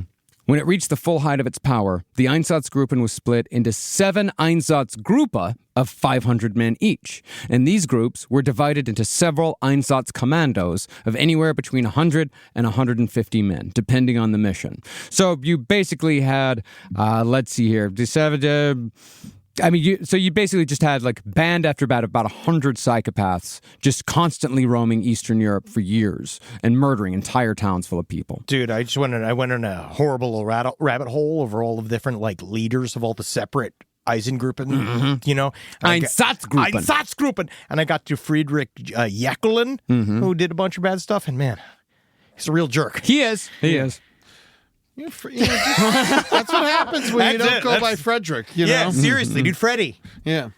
Well, the largest group was Einsatzgruppen A, which included 990 SS personnel, complete with drivers, administrators, police, secretaries, interpreters, radio operators. It really cannot be stressed how organized all of this was. They probably had like a chef. Yeah.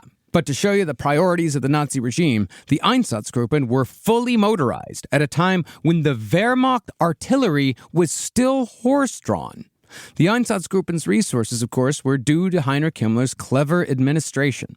And since the Einsatzgruppen were so well equipped, just one unit operating in Poland was able to murder 90,000 men, women, and children in a matter of weeks. But the important thing to remember was that the Einsatzgruppen always looked at the violence they committed as civilized, and they conducted themselves in what they believed was a civilized manner. For example, at the end of an operation, after an Einsatzkommando had killed hundreds, if not thousands of people in a single day, they would be served schnapps and appetizers as both a reward and as a way to make the action feel official, as if it was some sort of occasion to be celebrated. Now, incredibly, the Einsatzgruppen were not the only band of SS psychopaths roaming Eastern Europe during World War II. Great. Wow, good. In particular, Heinrich Himmler had recruited an absolute psychopath named Oskar Derlewanger as a supplemental force to the Einsatzgruppen. Like a one-man Einsatzgruppen? No, like he thought, like, okay, the Einsatzgruppen, yeah, they're great, but what if I had one group that was worse? The worst one. And this was the guy that we were going to actually cover. Yeah. And we got to Himmler because of this guy. Yeah, because there's a fair amount of information out about him, but there's a biography coming out, I think, just about to come out in like January about Oskar Derlewanger. He was in World War I. He was heavily involved in the Warsaw Uprising. Evil motherfucker. But he's also one of those evil motherfuckers that kill people by hand. Yeah. Oskar Derlewanger is no Himmler. He's no even Hitler. He's a fucker. He's a real fucking killer. Yeah. You know how many people you can gas in the Oscar Mayer Wienermobile? Are they laying down? Well, seemingly, Oskar Derlewanger's command was a sort of experiment. I was sitting on this the whole fucking time. I know you've been sitting on that since the van discussion, and you've been waiting. He said all these horrible things, and you've been sitting on that Wienermobile joke this whole time. It's a Wienermobile. Well, Derlewanger and Himmler had collaborated in searching through the concentration camps to find the most violent, despicable men contained therein. Men willing to carry out absolute atrocities with glee. Think of it like the Suicide Squad, but with Nazis. Oh, like if they weren't using the Suicide Squad for good? Yeah, if they were using it for bad. For Lebensraum, you know? Himmler then put these psychopaths in Derlewanger's command and set them loose on Eastern Europe to be as absolutely depraved as they wanted to be. It's almost like a graduated version of the Stormtroopers. Yeah. It is. Let's just see what... it's basically unleashing a storm of psychopathy across a land, and let's see what happens. Let's see what they do. The end of Blazing Saddles. Just like it. Actually, it really... Yeah, it totally is, yeah. Told you to wash your hands. Amongst other atrocities, Derlewanger and his crew would round up thousands of civilians and cram them into barns before opening fire. Or they'd set the barn on fire and shoot anyone who tried to escape, all while they laughed to their heart's content. And these sorts of actions made Derlewanger notorious for his unsurpassed methods of viciousness and depravity, to the point where even other SS leaders were disgusted by Derlewanger's reputation. And the Nazis did briefly consider a plan to simply deport the millions of Jews in Eastern Europe to the Asian country of Madagascar. Let's just put them on an island. Let nature take its course. See what happens. Was Madagascar not a part of Africa back then? No, it was a French territory at that point. Oh, okay. And they have all the lemurs. Yeah, it's cute. It's cute. I've seen the movie. Yeah. Hitler. Man, we've got a lot of very interesting reggae. You really would have. Yeah. Dude, that Madagascar Africa album is fucking awesome. It's Just good. saying. Hitler, however, abandoned this plan when he realized that he would have to compete with the British Navy in order to ferry all of these Jews by boat. So Hitler told Himmler, just keep the Einsatzgruppen on their mission and just tell them, keep shooting every Jewish person you find. The final solution, therefore, kicked into a higher gear, and in the spring of 1941, several thousand Nazi soldiers were ordered to the small German town of Pretzsch, where they were told that they were about to undergo training to expand the Einsatzgruppen. And so, with the extermination force embiggened, the Einsatzgruppen began the next phase of mass murder. On June 23, 1941, the Wehrmacht captured the Lithuanian city of Kaunas. Kaunas was home to 120,000 people, 35,000 of which were Jews. And just to let everyone know, this is when it gets bad. This is when it gets bad. This is the bad part. Well, this is when it begins. This is we're about, the escalation has reached. We've already killed like 1 million. Fair amount, but this is when the people get involved. Oh, okay.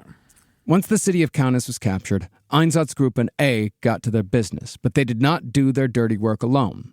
See, anti-Semitism was not a German creation. So wherever the SS went in Eastern Europe, they found plenty of willing collaborators amongst the civilian population. These collaborators were either people who had long-standing anti-Semitic beliefs, people who were trying to ingratiate themselves to the invading force that was the Nazis, or they were simple psychopaths who saw an opening to commit horrific atrocities in public without consequence. In Kaunas, for example, a group of 600 Lithuanians organized to aid the Einsatzgruppen, and that group of 600 civilians burned down synagogues and Jewish homes, all while they were rounding up their Jewish neighbors to beat them to death in the city square. The Nazis even opened the prisons so the prisoners could join in on the pogrom, and after the inmates armed themselves with clubs, they were set on the task of finding and killing every Jew in town. On the first night, 1,500 Jews were murdered, and another 2,300 followed the next day. Men with crowbars beat Jews to death in the streets, and after the bodies were dragged away from the town square, there was so much blood that the town had to bring out the hoses to wash it away. Similar scenes broke out all across Lithuania as soon as the Nazis entered. And as the mountains of corpses piled up, eager collaborators would grab accordions and play the Lithuanian national anthem next to the mounds of dead bodies, because the Nazis were not alone in seeing the Jews as an existential threat. Once time came for disposal, though, the Einsatzgruppen organized the Jews they hadn't killed yet into a burial team. The prisoners were forced to dig mass graves and drag the dead into the pits. And once they were done, the grave diggers themselves were shot as well. And the Lithuanians, they use this tie-dye to make themselves look all cuddly. Yeah, they really do. But I think this is a really good time. Yeah, the Grateful Dead basketball.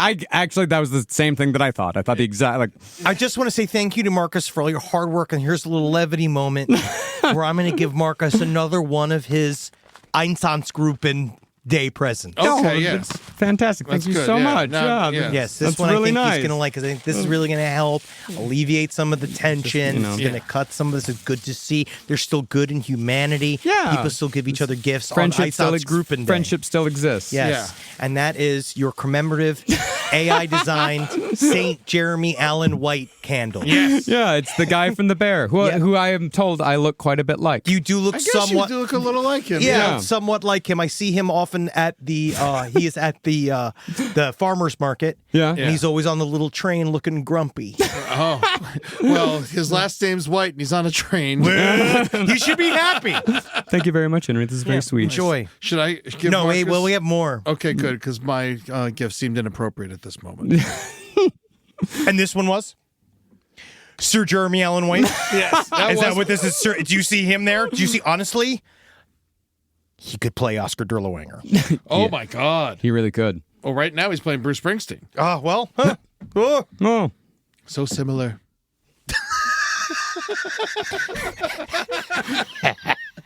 Now, even though the Einsatzgruppen were technically the creation of Reinhard Heydrich, they were still under Heinrich Himmler's direct control, because Himmler was in possession of a secret that ensured Heydrich would do whatever Himmler wanted. See, during the standard investigation into Heydrich's ancestry, the investigation that was required for all SS men, Himmler had discovered that Heydrich had Jewish blood. Oh. And it wasn't just on his hands. Nope. It was also in his little vial. He actually had a little, he drank it. Yeah. And Himmler used this knowledge as leverage anytime he felt that the balance of power was shifting too much in Heydrich's direction. Can you imagine that meeting? Well. Can you just fucking the idea of you walk in, you get called in it? Because he probably was like, oh, I've had to talk to you for a minute in the office. Like, it was probably like real, the way a Nazi would do it, where you sit down there and him just flapping it down on the table, being like, We found something interesting, Heinrich. Yeah. I could just see it be Your the smile on his face. Your 23andMe results are very puzzling. Mr. Pakistani. Well, I'm sure it was present from the very beginning because Himmler did that investigation anytime someone joined the SS, but he saw something in Heinrich. Like he saw, I can use this man. He saw how self-loathing he was, and he saw that he could use that hatred to get what he wanted. Oh, yeah, he's a highly vulnerable second in command. Mm-hmm. Yeah. So he had more than 3 grandparents of Jewish blood? He just had some Jewish blood. And someone who's in Himmler's inner He's in charge circle. of the Einsatzgruppen. He better not be. Well, he was the creator of the Einsatzgruppen. Yeah. Story by. But Himmler probably did too, man. He had that fucking dark hair and shit like that. He just looked like a fucking he just was ugly and gross and it was nothing but recessive genes. Yeah, he's just a recessive mutt. Would probably be a really good way of describing Heinrich Himmler. Recessive gene, European mutt. But Himmler, he didn't just think of himself as a mere administrator. He believed himself to be an educator, and he was therefore meticulously involved in the lives of those who served under him. But his meddling did not go both ways. While he did think of himself as their educator, Himmler also mistrusted everyone beneath him.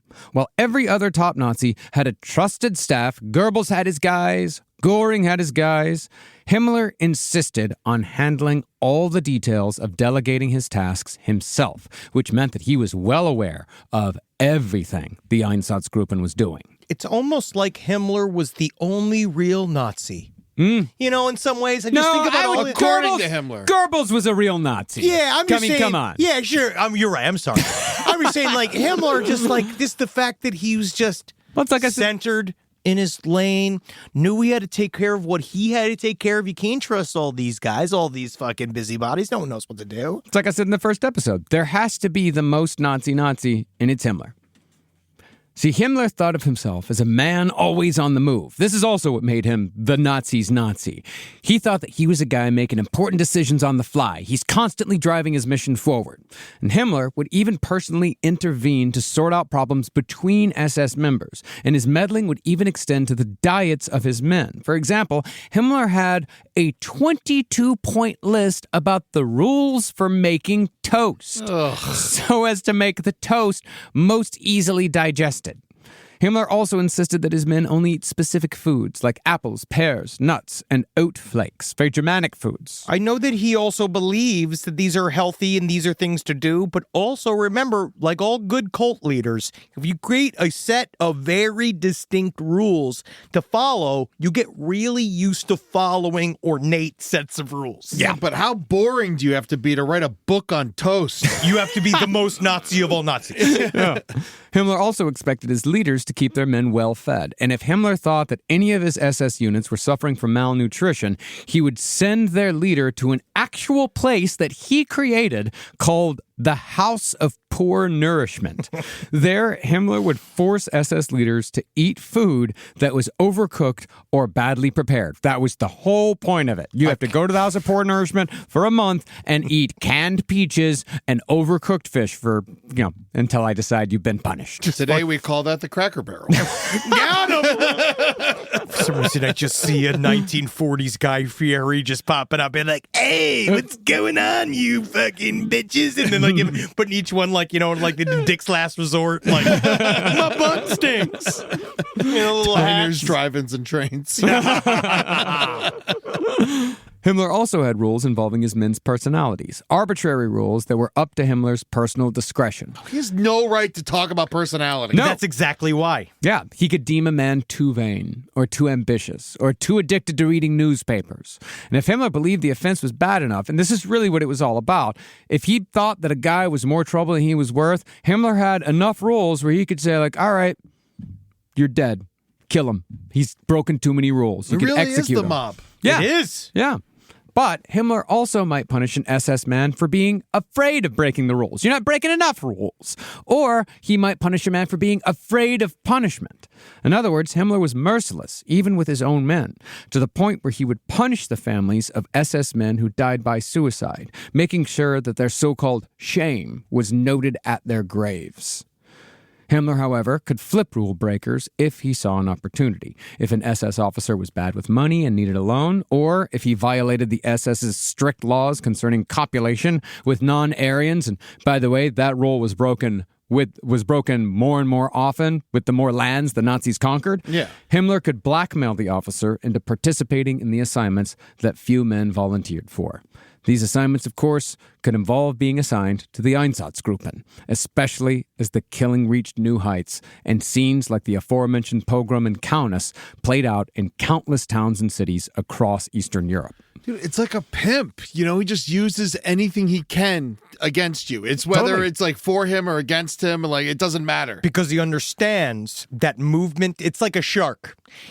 Nazis have to be on the move, constantly on the defense, because he's right. Himmler knows that everybody's trying to kill him. Yeah. Everybody's trying to be in charge of the SS and the Einsatzgruppen. And when you're in charge of all these murderers, you staff murderers. So you have to, and nothing's like having a lot of like strings on somebody. Yeah, and if you stay in one place for too long, people rise up. If you stay on the move, people are like, oh, thank God they're gone. Mm-hmm. And then also, then things fall to shit. Then the upstairs guys go like, we need to send Himmler back there because he's the only one who knows what's going on. So then Himmler goes back. He proves himself to be very valuable. Yeah, but at the same time, it's around this period that Heydrich starts believing that not only can he do a better job than Himmler, he can do a better job than Hitler. And Heydrich is actually starting to make plans to depose even Hitler. That's how much backbiting is going on. Well, Heydrich's the only guy who's actually getting his hands dirty. Mm-hmm.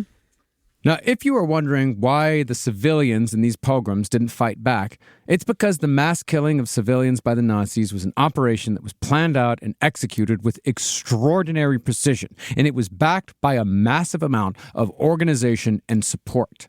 On your average operational day, an Einsatzgruppen unit would surprise towns in the early morning hours when it was still dark, accompanied by vicious attack dogs who would maul any civilian who got out of line. The able-bodied males were killed quickly with advanced weaponry, machine pistols and machine guns, while the only weapons the civilians might have to fight back with were farm implements. Later, the Nazis would even use power shovels to dig mass grave pits a few miles outside of the villages before they even went in, so the civilians wouldn't see what was coming until it was far too late. But out of all the mass graves across Eastern Europe, none were deeper, nor filled with more bodies than the Babi Yar ravine in Ukraine. This ravine, which runs straight through the city of Kyiv, is known as the Babushka Ravine, and it is so massive that if you stood on one side and shouted, you would not be heard by someone on the other side. But unfortunately for the people of Kyiv, when the Einsatzgruppen arrived, they immediately saw Babi Yar as one massive pre-dug grave. You know, it's so textbook. You kill the people who can fight the hardest first. Yeah. And so everyone, so why didn't they rise up? It's because like the most powerful guys we got just got fucking killed. Immediately within the first hour. Yeah. But question is this what it's called when you paint with all the colors of the wind? What? The using the land Pocahontas? itself. Like, did he learn another horrible lesson from Pocahontas? To use the land. Use the land. The land is there. Somewhat. At least the Einsatzgruppen did when they saw it. Oh, that song is gonna bum me out next time I sing that naked in the pool. Yes, he puts the Hauntus in Pocahontas.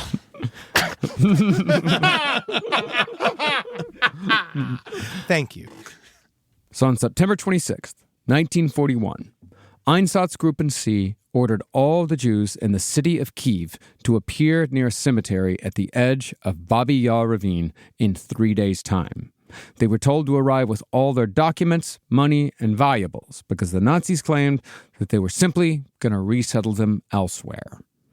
But when Kyiv's Jews arrived to the cemetery on September 29th, the Einsatzgruppen and their collaborators spent 2 full days murdering Kyiv's 33,771 Jewish civilians, making Babi Yar the single worst massacre of the entire war.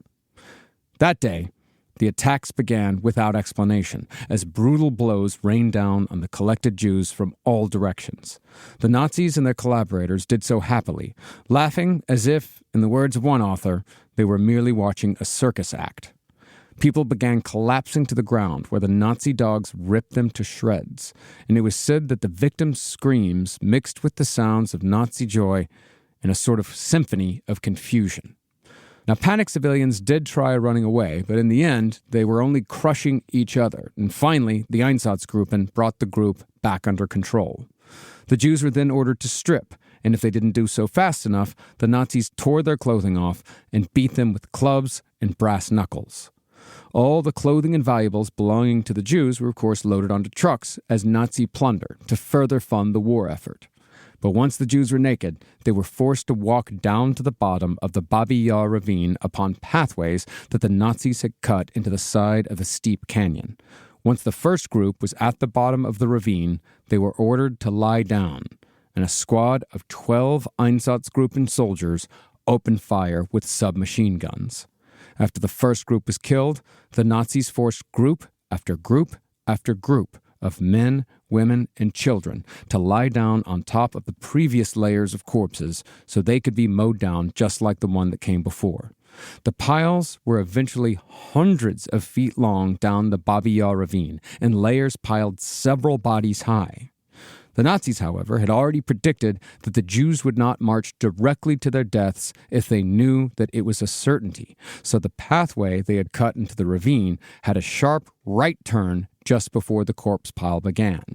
That way, the victims wouldn't know until the very last second exactly what was happening, although the screams and constant machine gun fire, which only paused every 4 hours to switch out a new squad, it probably gave them an idea of what was coming. But on the other hand, you're naked, and where else are you going to go? What are you going to do?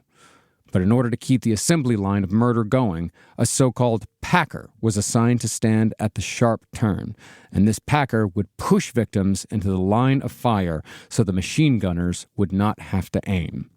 In all, the entire operation was set up to be mechanical, soulless, and constant, and the only survivors of Babi Yar were those who managed to avoid the guns of the other Einsatzgruppen, who were assigned to constantly hover around the piles of corpses, looking for people amongst the bodies to shoot again. Happy Einsatzgruppen Day to Marcus. What a wonderful day it is that we're having. I have another gift for you. This was a very powerful moment, and it was very hard. So I imagine it was very hard to write. It was. Yeah, so this is from us. Next time you have to write something like this, maybe you can even use this right now, to be honest with you. Very nice. You're welcome. This will kind of help you deal with all this. It's squarish. Yeah. I think this will help. It's a square. Yeah, you're right. This is good for him. This is good for right now. A tile of some kind? I think you're right. It's a coaster with a kitty on it that says, "Don't stress me out." See, that's really important to do. Meow. Don't stress me out. Go on, guys. Don't stress me out. Yeah. So, this right now, this was very stressful. It was. Happy Einsatzgruppen Day. Thank you. Yeah. Both very sweet. No problem. Still looking for a time to give this one gift away, and I haven't. It just seems very inappropriate. You should have talked me out of it. There's the other one. There's another one of those. Yeah. Now, the initial 2-day massacre at Babi Yar. You're not using the coaster. Well, I'm using the. If you wanted it, you're honestly, stressing me out. I'm using it as something to fiddle with. Okay, I'm rubbing it. Yeah, I'm using a little stem thing. Yeah, okay, but it's got because I like the corners on it. So I am. Now, the initial 2-day massacre at Babi Yar resulted in the murder of almost 34,000 Jewish civilians, but the ravine was far too useful to be left alone. As the Nazis purged the city of Kiev of communists and Romani while it was still under their control, they dumped the bodies of the dead in Babi Yar on a schedule. Every Tuesday and Friday was Corpse Day. That meant that by the time the Soviet Red Army liberated Kiev in November of 1943, there was somewhere between 100,000 and 150,000 corpses rotting in the Babi Yar ravine. We have no idea exactly how many. It's just an estimate.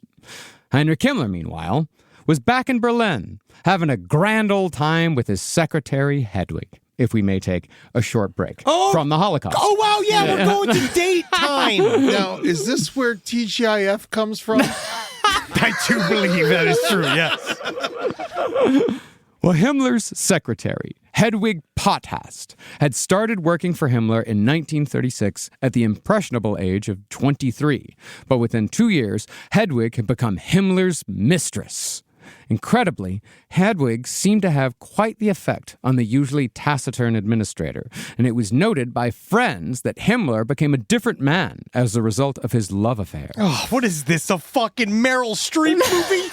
This is turned into fucking, all of a sudden he's over there. He's Matthew McConaughey and Kate Hudson. And this is what's happening while Babi Yar is occurring in Ukraine. This is what's happening in Berlin with Heinrich Himmler. This is what Heinrich Himmler is doing with his day, doing with his time. While people are being killed by the thousands, Himmler is giving a pet name to his secretary. He called her Haschen, meaning little bunny.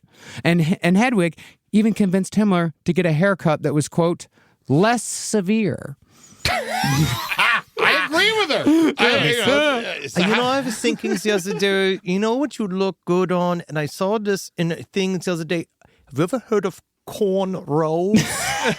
Very cool, very new. You could look good with some cornrows. I could see it. Yeah. See, as you get older, the hair on the top of your head goes away. So let's try growing some of the stuff on the bottom. Yeah, maybe. Yeah, you got to lose the butt head. Now, since Hedwig was Himmler's mistress, she naturally shared his enthusiasm for mass murder, because you can't share a bed with Heinrich Himmler without sharing his beliefs. Isn't there like some kind of in and out about whether or not she really knew anything? It seems like they did see each other, but we have no idea what their fucking... It sounds like she was a grand old Nazi bitch, but... Yeah. Well, I mean, according to one of Hedwig's friends, she knew. And she was very involved. Himmler's real into it. Yeah. I'm certain how much does Carolina now know about Himmler? Well, how much does Natalie have to know about UFOs? You mean to tell me these people aren't going to talk? Well, Carolina knows quite a bit because she helped with the story editing and much of the production on this episode. Thank you very much, Carolina, for your help on this. And she's always there on the couch. In the 10 years that we've been together, she's always there when I'm, quote, watching my Nazi shows at night, winding down. Yeah. So, yeah. She knows quite a bit. Yeah, and, like Natalie, she, Hedwig, had a partner who was like a pillow. Oh, that's cute. Oh, that's nice. I'm a source of comfort. Well, it seems like once the Einsatzgruppen really got going, Himmler began living in his own twisted version of civilized society with Hedwig as his partner. They actually lived in a luxurious home in Hitler's neighborhood. Oh, whoa, that's crazy. How'd they get that? You never think about that. Like, Hitler had a neighborhood. Yeah, he had a Hitler favorite restaurant. Yeah. We probably ate at it. Yeah. It was actually quite good. That pork knuckle was so fucking good. We went to this place in Berlin. It's the oldest restaurant in the entire city. It's one of the oldest restaurants in Europe and the world. We went, amazing food. They have all of these luminaries. Beethoven ate there. Yeah. Every member of all German society. The dog or the musician? They got both. But then there's almost like a sense that there's pictures missing? Yeah, there's a period missing, possibly between 1933 and 1945. Yeah, it's like nobody went to the restaurant then. Yeah. I mean, the thing is, the food's good. Yeah. Food's incredible. Well, according to one of Hedwig's friends, Hedwig knew because the friend claims that Hedwig and Himmler's house featured chairs made from human body parts. One chair was supposedly made from the polished bones of a human pelvic girdle, while the other was made from human legs and feet. No health inspector, huh? Yeah, tell me about it. Himmler and Hedwig also reportedly owned a copy of Mein Kampf that had a cover made from human skin. Supposedly, it was a gift that Hitler gave to all of the top Nazis. But it must be said that the existence of these items has never been confirmed, nor were they found after the Allies defeated Germany. If Hitler did give a bunch of copies of Mein Kampf bound in human skin to all the top Nazis, one of them we would have found one. There's no way there's not one around. No, yeah, if they ever existed, which I don't think they did. They turned it into a football. But I feel like that's a part of the legend. There's more legends in here too, where I wonder whether or not, I got some flack by even thinking about Himmler as a asexual person, even though he had this extended affair.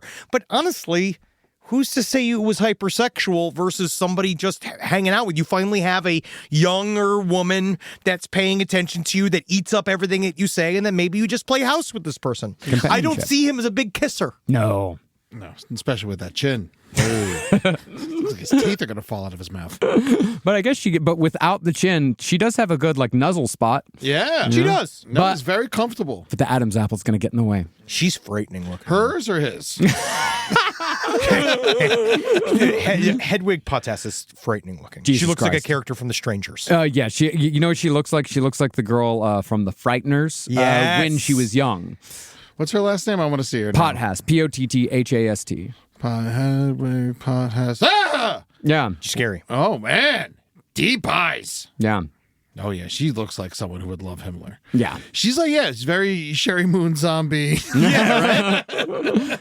But whether or not Himmler and Hedwig were living in an Ed Gein fever dream or not, the happy couple were actually having sex with each other. And just a few months after the Babi Yar massacre, Hedwig gave birth to Heinrich Himmler's second child, a boy named Helga. Eventually, she would give birth to 2 children from Himmler. Now, Himmler was still married to his horrible wife, Marga, but in his eyes, he'd done something to be proud of in having a child with another woman.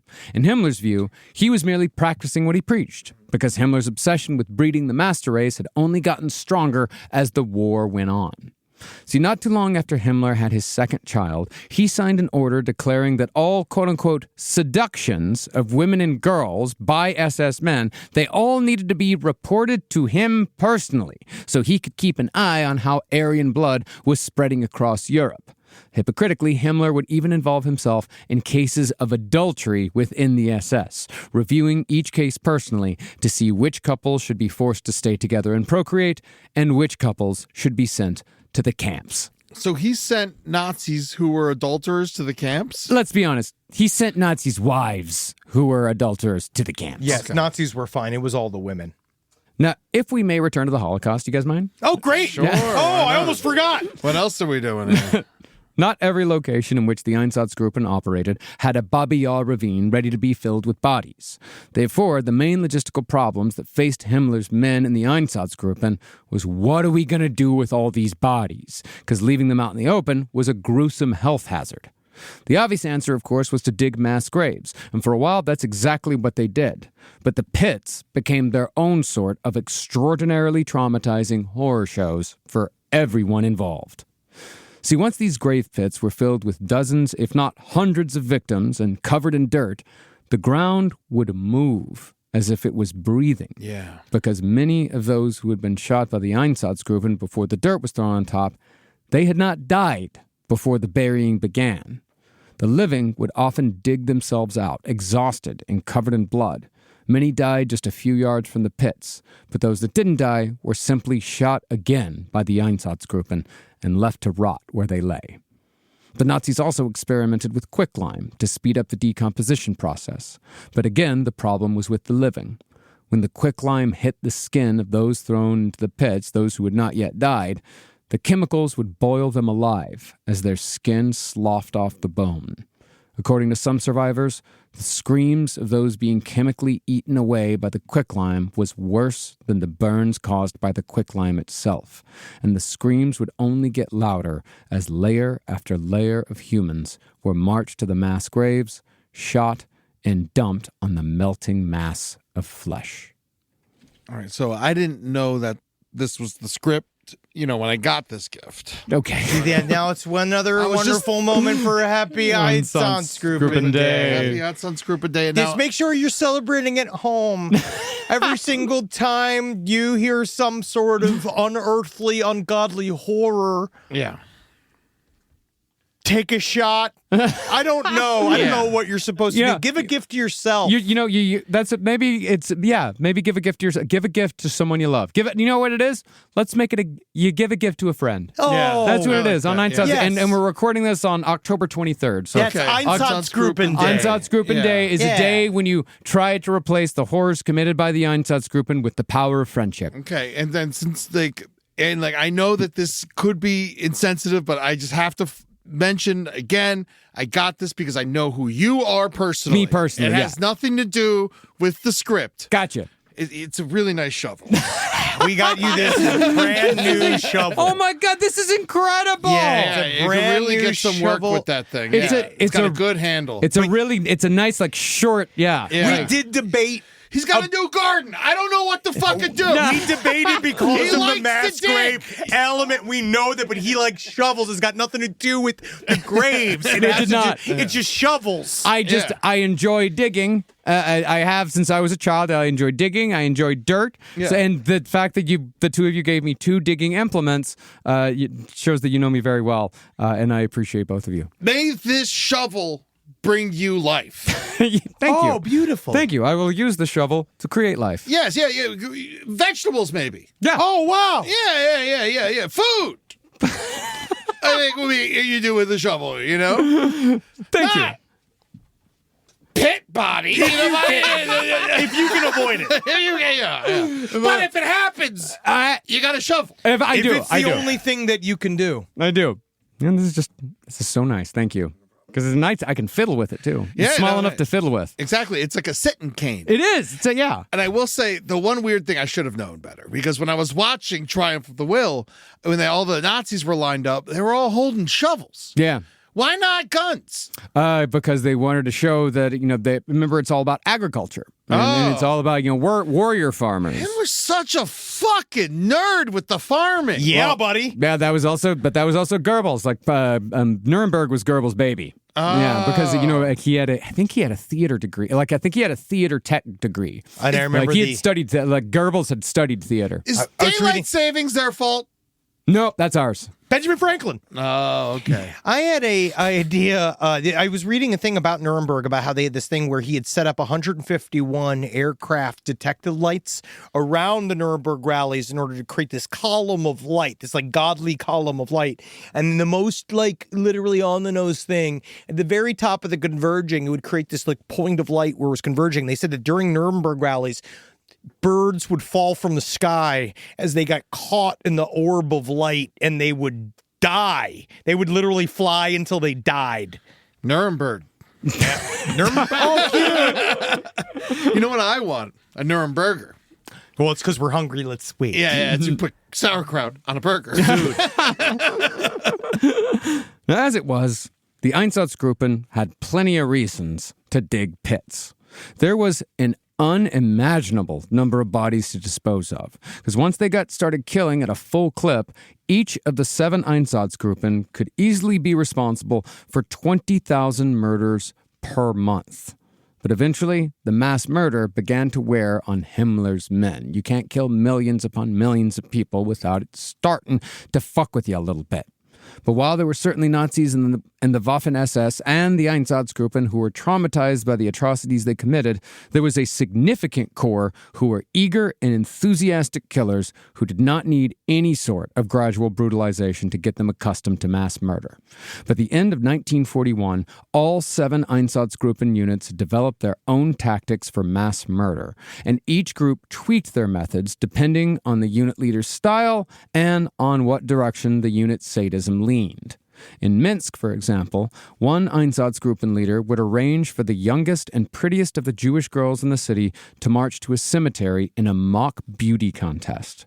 Once they were amongst the graves, they were forced to strip naked before being shot one by one. The last to survive, the winner, so to speak, would be raped by the Einsatzgruppen leader, who would subsequently murder her himself.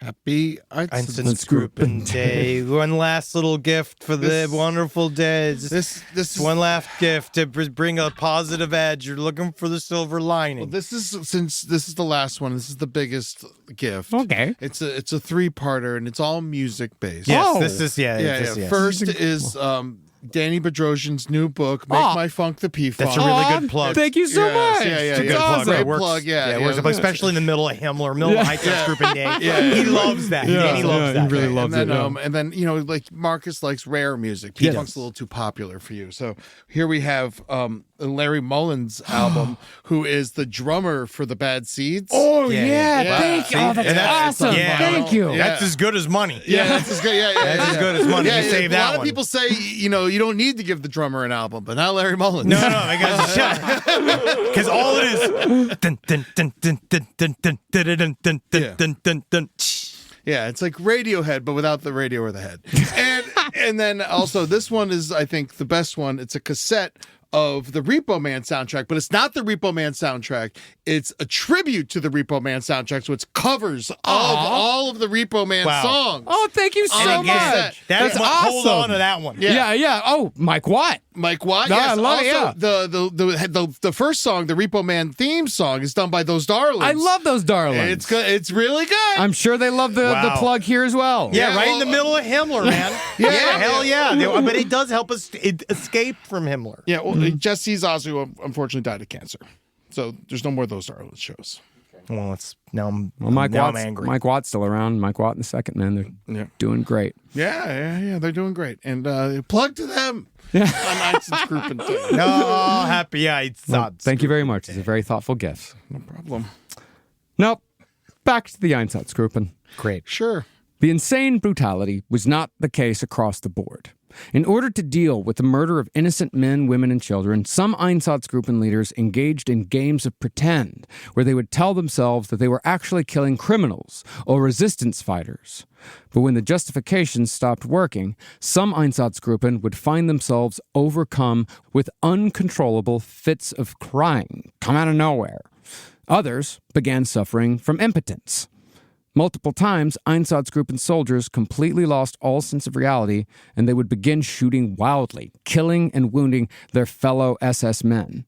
Eventually, the SS came to recognize when this was about to happen, and the men for whom it was all too much would be sent home to either die by suicide or drink themselves into oblivion. Bye! Yep. The number 2 was the more common one, but many Einsatzgruppen members killed themselves pretty soon after coming home. Bye! See you in hell! It's so rare that I'm like, suicide sounds right. That's good. Get out of here. Honestly. Get out of here. You ruined it. You ruined it, and you gotta go. Himmler, however, eventually recognized that the Einsatzgruppen was not a long-term solution, which, of course, is when he got the idea to begin using the concentration camps to fully industrialize and, more importantly, depersonalize the Holocaust. But in October of 1941, hope for the people of Eastern Europe finally arrived. That month, Japan sent word that they would remain neutral in the German-Russian War. This meant that Stalin could transfer all the troops he'd been keeping on Russia's far east borders straight to Moscow for a counterattack. And because the Nazis had paid so much attention to slaughter in the name of Lebensraum rather than focusing on long-term logistics, the Nazis took heavy losses immediately. But the reason why Japan was staying out of the Eastern Front was because they already had their eye on a different enemy. And on December 7th, 1941, a day that will live in infamy, the Japanese bombed Pearl Harbor. Finally, we're at the Japanese! And it's with the awakening of the sleeping giant that is America that will return next week to conclude our series on Heinrich Himmler. And don't worry, ladies and gentlemen, the Nazis start dying immediately. Then we can start getting into it next week because this has been sad. It's actually going to be fun to finally kill some Nazis. This is a really good, it's just important that we said this because normally with every episode, as soon as I learn everything, I delete it, right? I delete so much stuff. But apparently, it seems like with this series, there's a lot of lessons we're supposed to know. It's like lessons. And I think one of those lessons is Einsatzgruppen Day. It's an awesome concept. Yes. And we're going to Hallmark. Every October 23rd, that's Einsatzgruppen It's Day. for friends. It's replacing the power of hate with the power of friendship. Yes. That's Just right. remember that. Yes, plant some vegetables. Yeah. On Einsatzgruppen Day. Yes, that's the Buy a Jewish guy some pizza. Honestly, Jews fucking love pizza. They do. They buy him a pizza and a hip hop album. Honestly, Oh my God. just please, if you would. My Jewish family, we did this great pizza thing. When I came into town, I was like, hey, I'd like to see everyone. And they got everyone together, and we all like pizza, you know? And so what we did was everyone brought one pizza from their favorite pizza place. And so when they all showed up at the same time, we had 7 fresh pizzas from 7 different delicious pizza spots.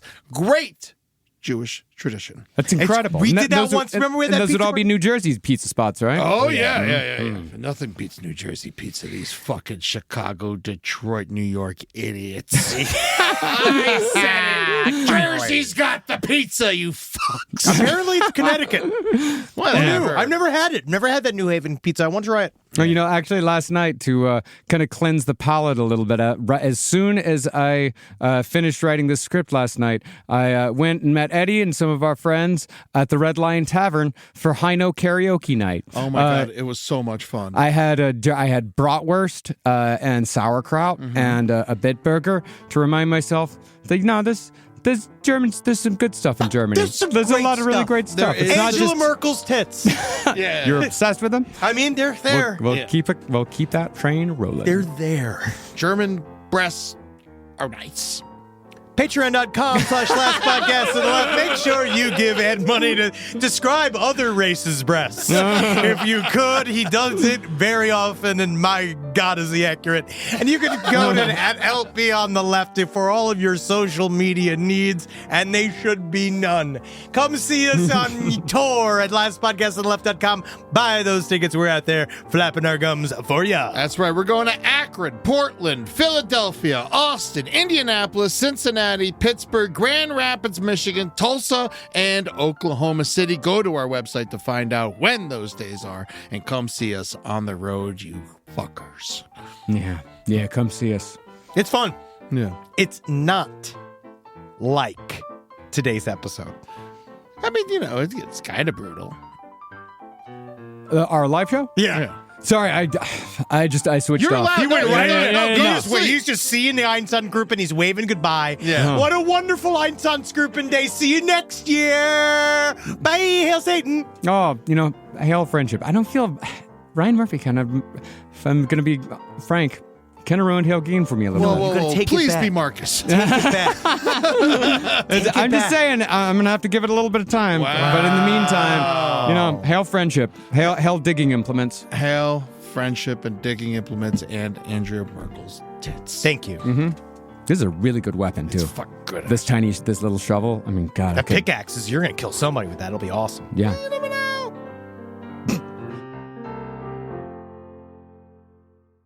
Hi, I'm Angie Hicks, co-founder of Angie. When you use Angie for your home projects, you know all your jobs will be done well. Roof repair? Done well. Kitchen sink install? Done well. Deck upgrades? Done well. Electrical upgrade? Done well. Angie's been connecting homeowners with skilled pros for nearly 30 years, so we know the difference between done and done well. Hire high-quality pros at Angie.com. Hi, listeners. Marcus, Ed, and Henry here with a little bit of an announcement.